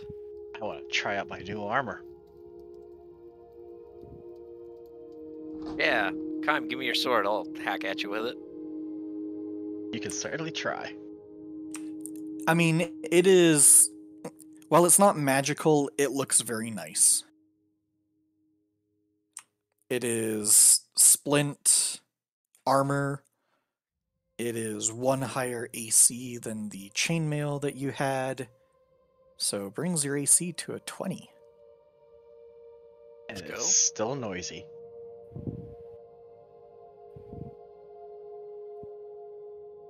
Definitely clanky. Ooh, I see Simon. I'm gonna go hang out with him.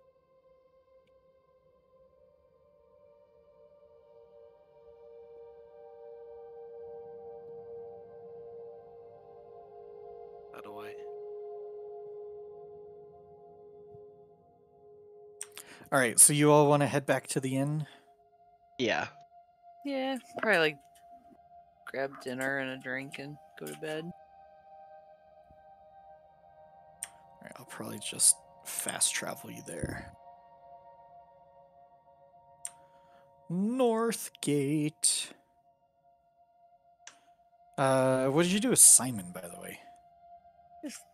He was with us. He's got Yeah. his, what is Is it, he robe? walking out in the open with you? Yeah, we brought him clothes to look less suspicious. Does he That's look less true. suspicious? Does he look like he could be a dwarf or halfling friend? Sort of. Sure. Sure. Who am I missing? Panoply. I could draw a beard and a mustache on him with charcoal if we need.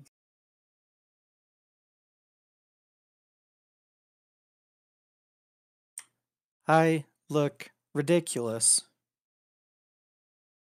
You should draw a picture of how you think you should look. Do you want some chainmail to put under you? Okay. How does it Okay. fit on him? It doesn't. You can't put it around his head. Maybe we can get it tailored for you. But you still have to wear it under your robes.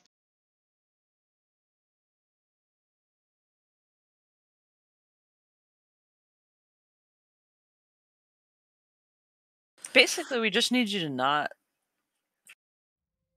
I don't know. Actually, now that I think about it, we don't want him to be noisy. Maybe not. Yeah. Like you. Yeah. But yeah, if you want some other stuff, like it's fine. We just.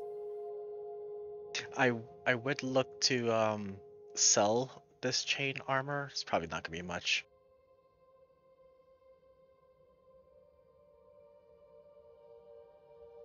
Are you gonna try and clean all your blood off of it first?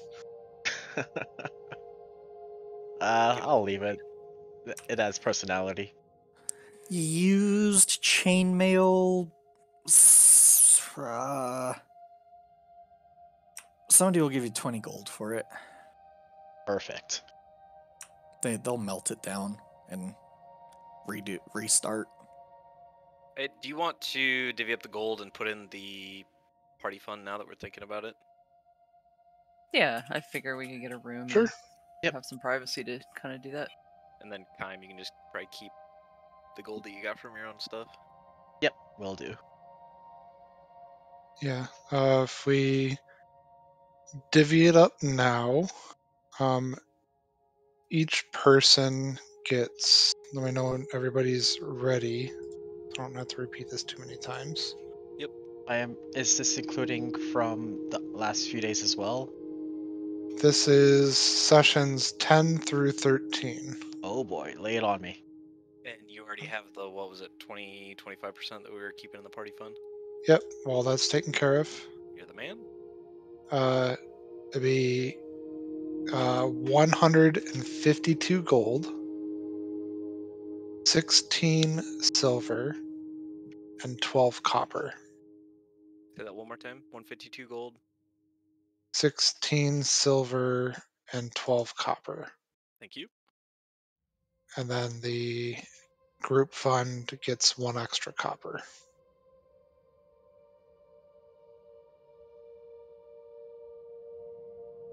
I'll change mine to 172 for the 20 gold for the chain.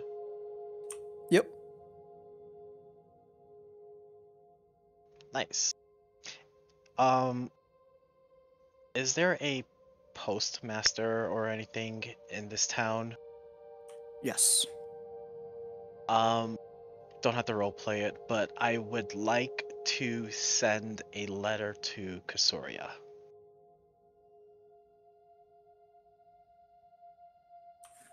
Whew. You talk to a postmaster about that, and he looks at you blankly. And he says, I mean, are you sending something, or are you just delivering a message? I am also sending money with it. There'll be a letter and gold.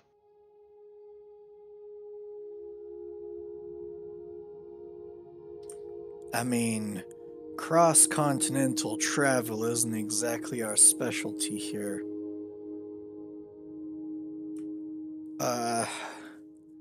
Think you might want to talk to a wizard or something about that. I know just a person. Thank you. And he'll walk out. This ain't the U.S. Postal Service, son. Those international shipping fees. Where's those damn witches when we need them? Is my token on the board, by the way?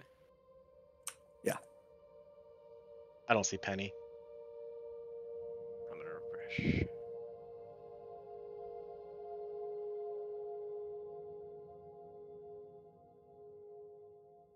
Penny will go stand over by the traveler's icon here. By the time you all make it back to the inn and Kime sells his old chainmail, probably about 7:30 at night. Cool. Time for dinner. Yep. Turxian would have got some more spell scribing components too while he was out. Okay, how much are you interested in? If there's 100 gold worth available, that's probably what I would have picked up. Okay, yeah, easy enough. Great. Probably takes you a little longer to do that. But yeah. The bar is still full of dwarves. They have not been informed yet. Yeah. Presumably somebody will do that. Yeah, I'm not worried. Oh, I guess before I go in, check the board. Anything new on there? Nothing new. There is the terribly written in common thing about draconians and speaking to the dragonborn Abdumiel, and then there's the wanted poster for Egreth Runai. And rats. The rats has gone up to like 5 gold now. Oh. Yeah. Which you're pretty sure that Stump Gettleby said he was contemplating clearing out some rats. I mean, otherwise there's the same ones out there. There's the one about information, location, and investigation of unsanctioned portals, rifts, and anomalies. And that's about it. There's 2 from the Nation of Prospero and 1 from the Dragonborn, the Kaja Conclave.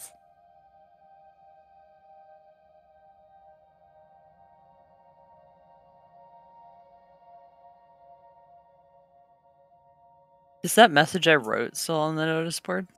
If I just glance looking by? It was a message to Stump. Yeah. No, it's gone.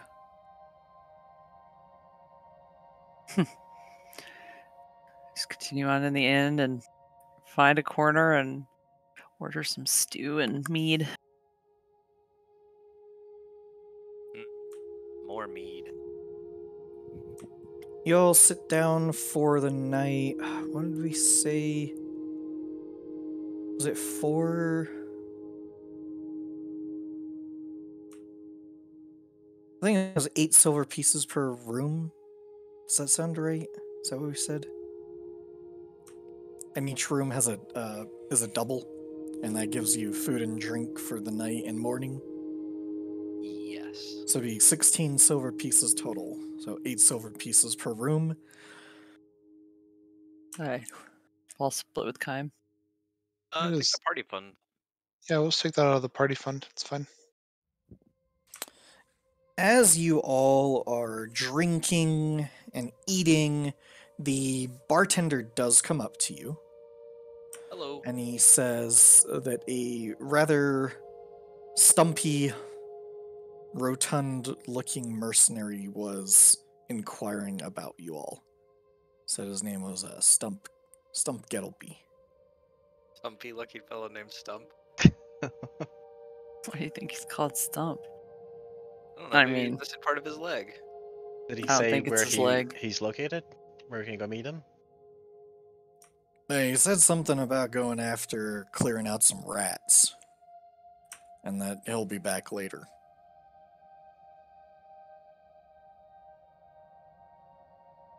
You gonna deal with this tonight, Kime, or are you tired?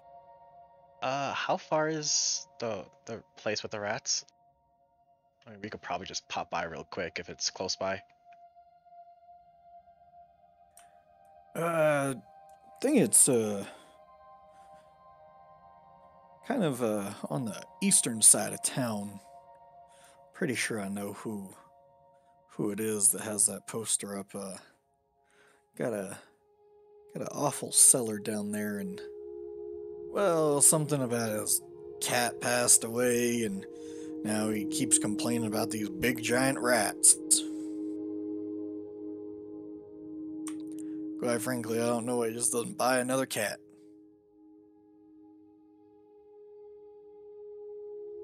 Do you guys want to go check on him real quick? Sure, it'll be fine. If you need me. I thought you were gonna go check things out on your own. I could go on my own. I mean, I didn't know if this was someone you were talking about on the down low. No, not really. I don't think it's weird that he's here, but I don't think anybody knows him. Yeah, you guys can go ahead. I'll chill at the inn for now. Where's Simon going? Turxian, you okay, Stan? Yeah, Simon and I Look. can just hang out and swap book stories. Okay.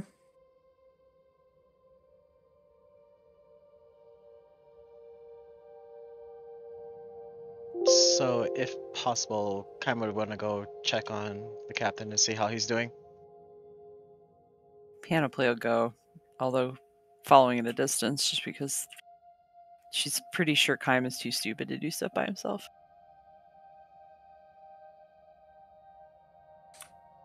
Alright, so both of you are heading out, Yeah. Yeah. and Turxian is in the room with Simon. Yeah, I'm gonna spend 50 gold pieces worth of components and copy that illusory script scroll into my spellbook. Sounds good. And then Arvin's doing Arvin things. It's doing Arvin things. Alright, Panoply and Kime, you can roll a survival check, or one of you can roll with advantage. I'll do it with advantage since she's staying back a bit.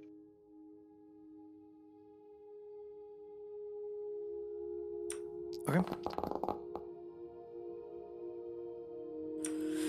Alright, you do not get lost going to this place.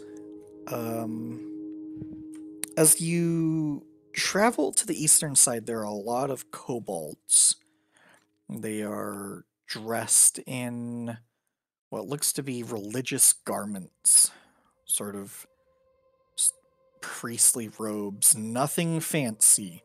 They look poor. However, there are more and more dragonborn on this side, and they are all sorts of colors, shapes, sizes.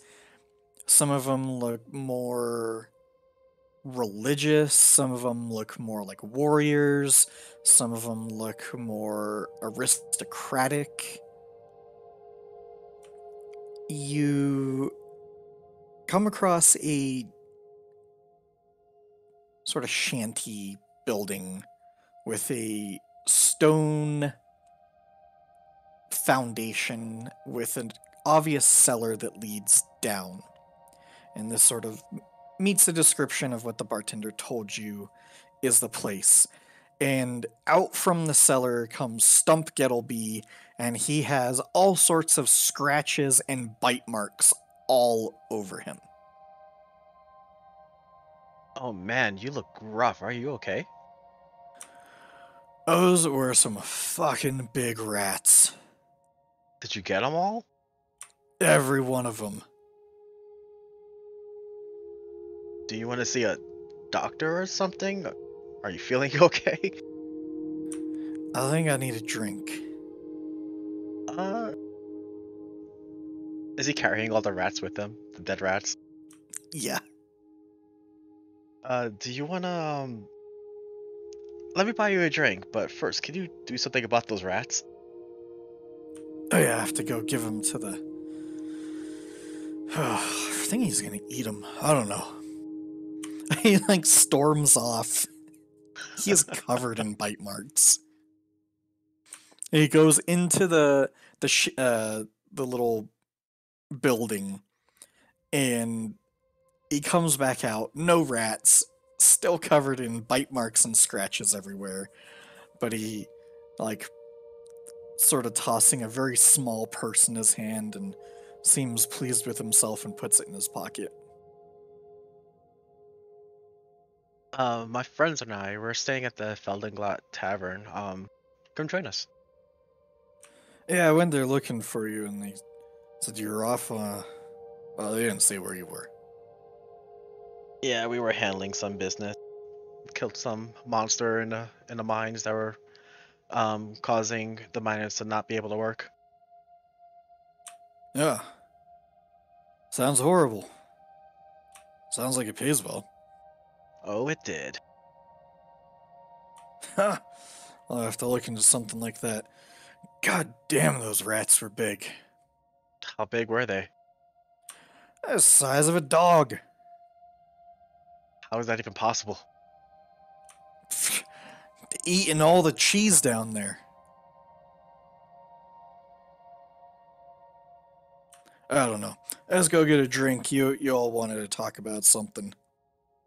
Is Penny still like hiding in the shadows or something? Yep. Is your friend around? Yeah, they're in the tavern. Okay, cool. Arvin, while they're doing this, make a persuasion check.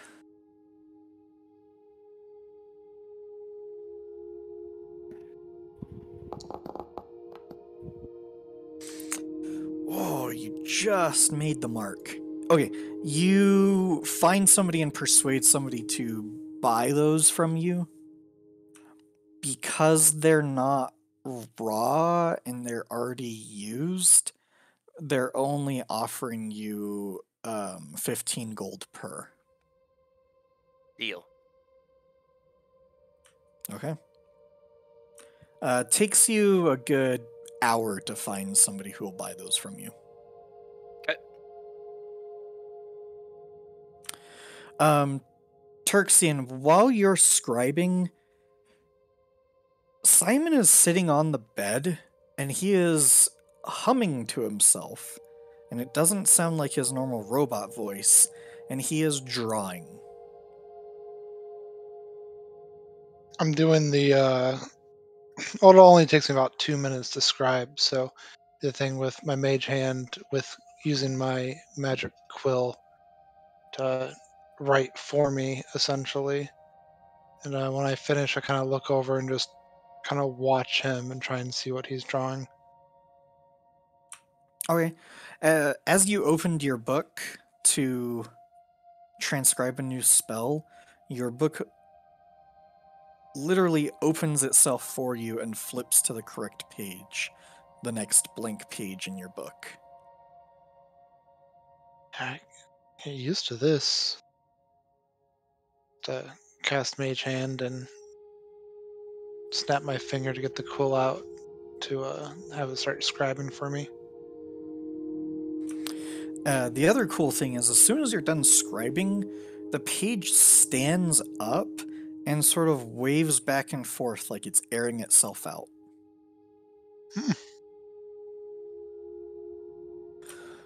As you finish that and go over to Simon, he's humming something that you've heard before.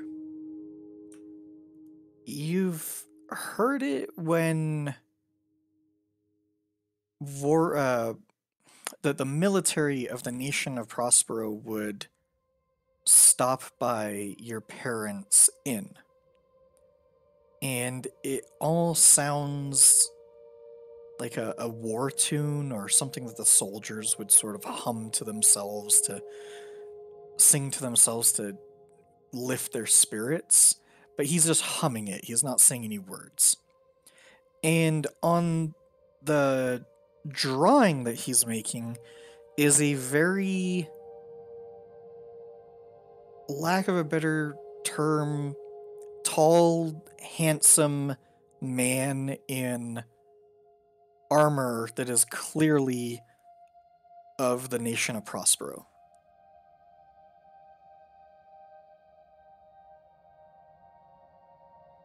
Hey, Simon.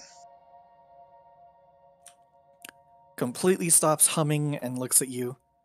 Yes. That's really good. Who is that?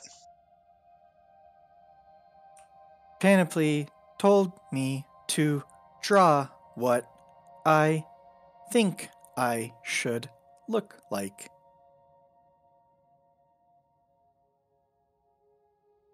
Why do you think you should look like that?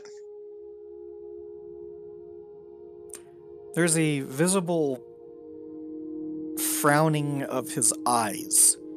His mouth never really changes shape, but his orbitals do move, and what is kind of an eyebrow for a robot does visibly move, and it looks scrunched. Like he doesn't he understands the question, but he doesn't know what to say. And after a pause, I don't know. Do you know where you learned that tune you were humming? What tune? Would I, because I've heard it, would I know any of the words to this song? Roll an intelligence check.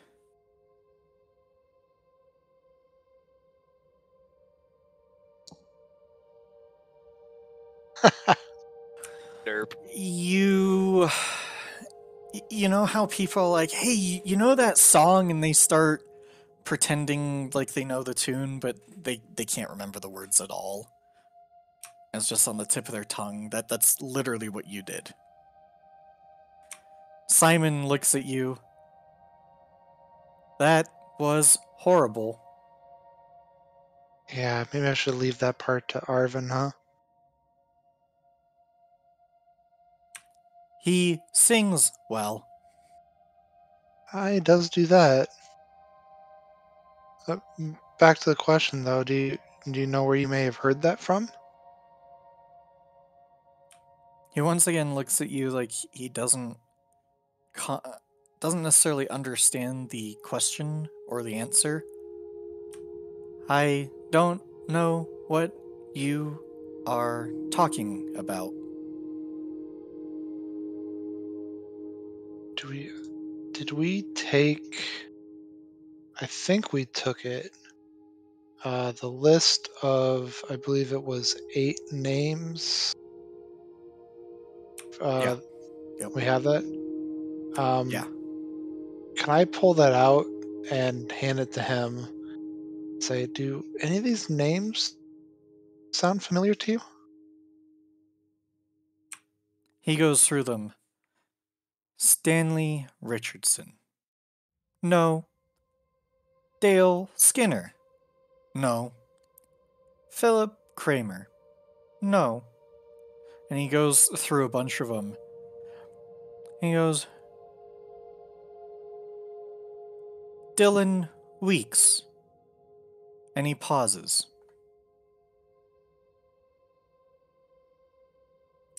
And then after a abnormally long amount of time, he goes, no.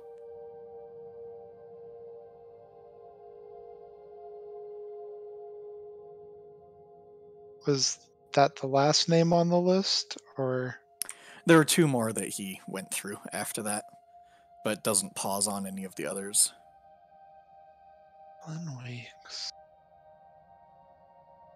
You sure? You seem to be a little unsure about this one here.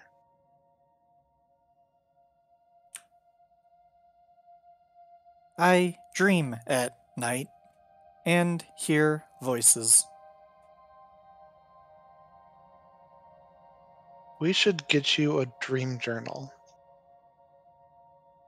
Maybe you could write down everything you dream, and maybe you can help piece some things together for you. That sounds like a good idea. Do you remember any of your dreams you had recently? No. Yeah, let's do that. When they get back tonight, we'll run out and see if we can get. Well, I have some paper parchment you can use for now. But if you dream tonight, why don't you write down on this parchment here whatever you dream about, or draw, whichever you'd prefer, and we can copy it into a book and start keeping something for you. Okay. That sounds great.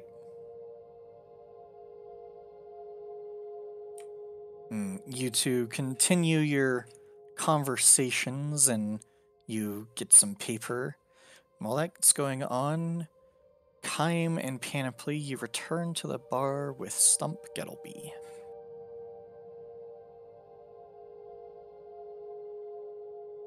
They walk up to the door, and then finally I'll enter the light behind him. He freaks out. Oh, God. Swear, I can't ever get used to that. I was there the whole time. Yeah, I'm sure you were. It's weird. Go stand in the door. I'm hungry. Yeah, me too. I'll go order some drinks and food for us. You guys go get a table? Yeah. Yep. One in the corner. And you all sit down in the corner. You don't see Arvin. He's, somewhere.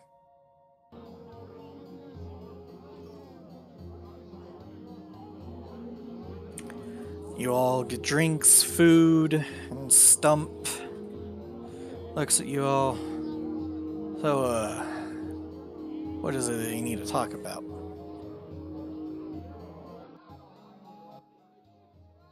So, everything good? How you feeling? Itchy? As he scratches all the bite marks on his arms. Yeah, you should really see somebody about those scratches and bite marks. Seriously, rats are not clean rodents. He looks at you. I mean, you know, something weird. When we were talking the other night, and I had, like, voices. I don't hear them anymore. Yeah, I was just about to ask you that. So nothing since then? Like, Is it like you haven't been feeling the urge to go to the grave or anything? Well, no, not that. I mean, still feel weird. It always feels like something's like watching me. Or... I, y- me- in Casoria, there were these hooded individuals that came to me and they warned me about something. And I swear, the other day in town, I saw an individual wearing a hood that just looked just like one of them. What And I tried to follow, but lost him. what kind of hood? Did you notice any symbols or anything? It's just they there's black cloaks and black hood and sort of a gold, like golden sash, but the face is always covered in the. I don't know if they're wearing a black mask underneath the hood, but never saw the face. Do Arfania's Ace and those guys, anybody wear a gold sash? No.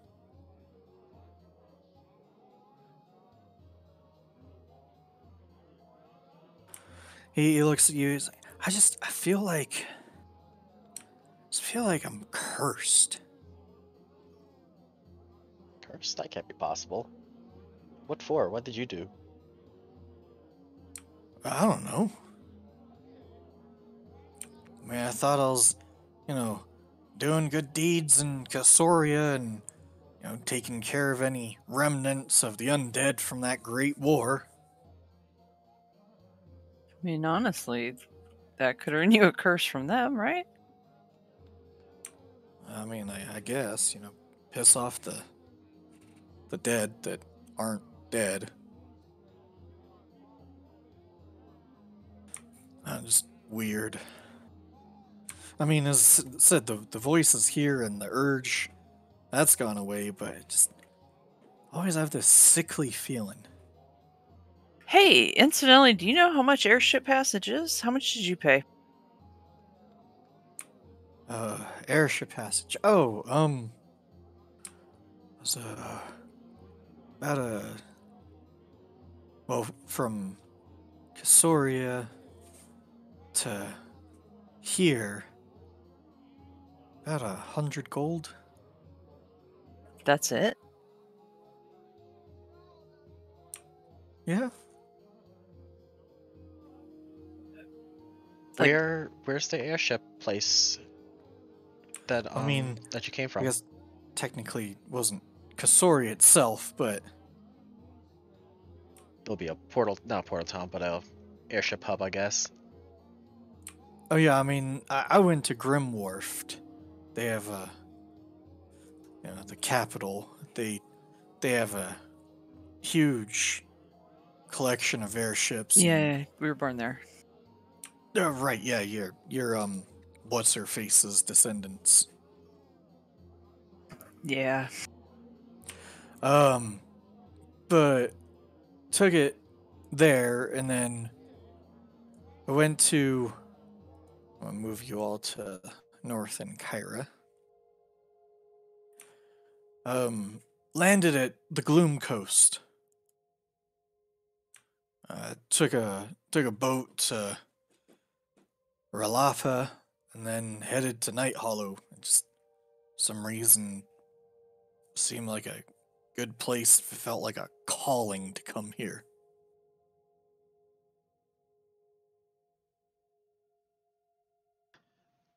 So, I mean, you know that 100 gold is a lot, right? Like normal folk, that's. Yeah, I don't know, I was expecting it to be more somehow. I don't know. I just want to go home, see my Well, you have the my right mother. connections, and I mean, I'm sure there's different airships out there that cost more, less, but I mean, that's what I got.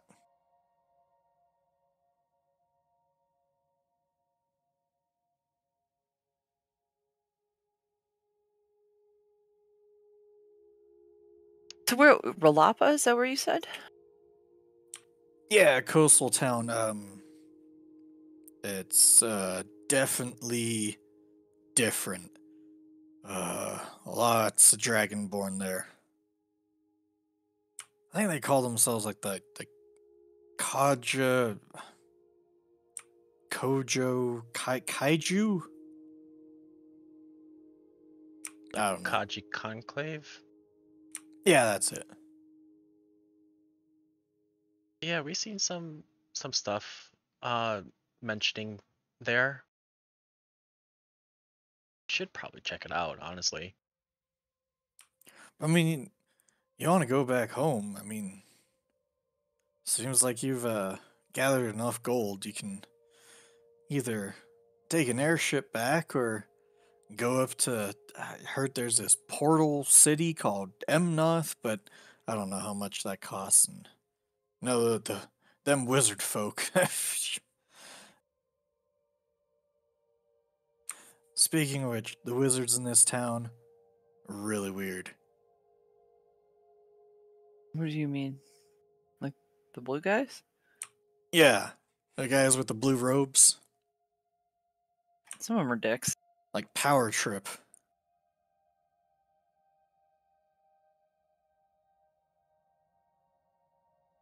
Well, that's good news. How long did it take you to get from Ralapa to here? Well, took had a horse. I don't know. By horse, 3 days. How long did it take you on the airship? Do you remember?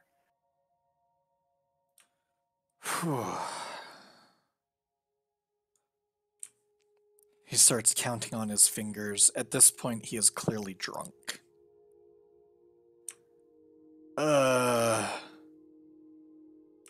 At least 10 days.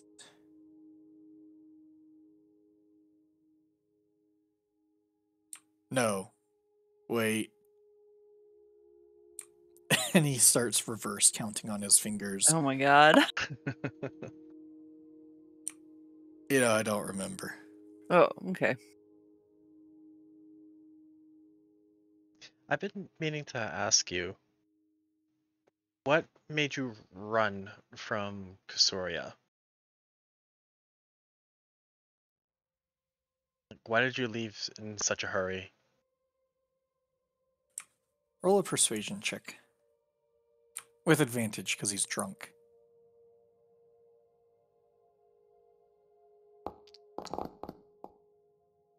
Very nice. Let's go.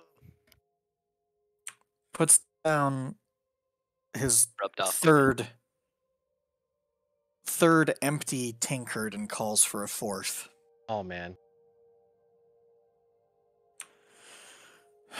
Well, I told you about those hooded people. They knew exactly who I was. They knew exactly who you were. Us? And they knew, yeah, they knew you by name. And they knew Cracer, Beeman, and Serban. They told me that you all were dead.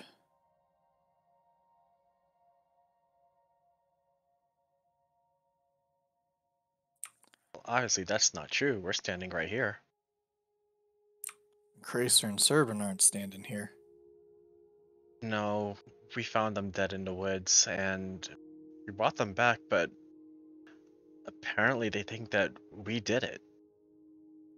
Well, these individuals, something off about them. How tall? How tall?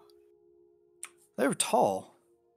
I Huh. mean, like 7 feet.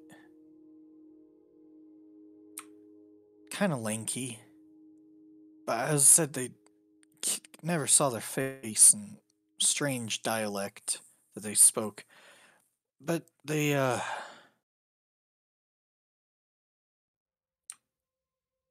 said something about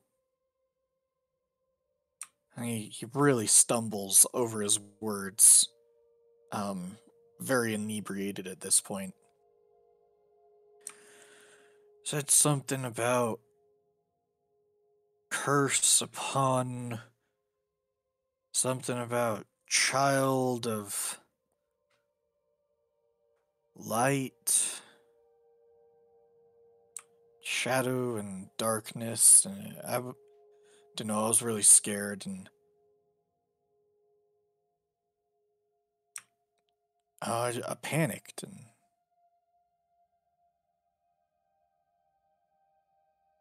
felt like they were threatening me.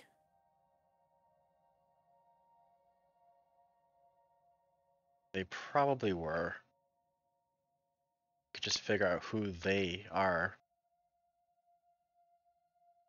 Oh, they seemed really interested in, not necessarily me.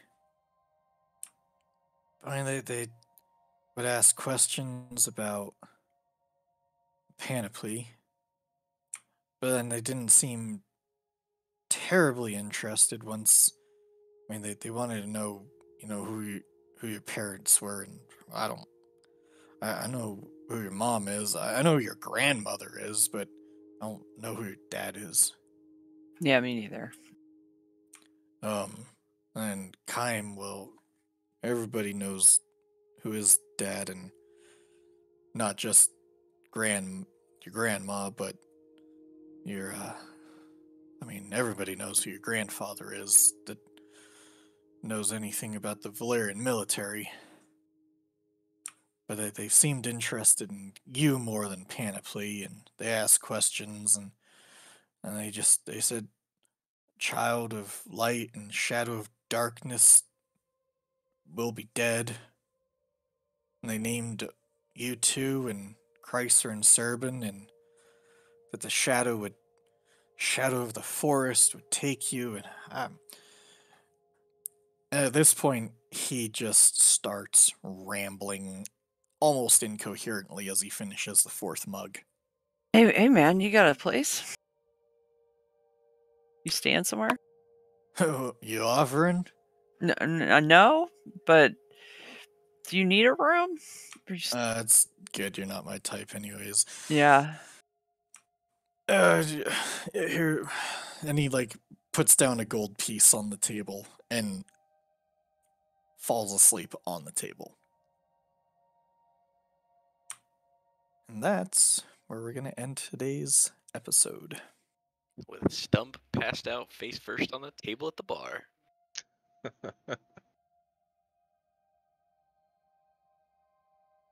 Great session. Yeah. Yeah, buddy.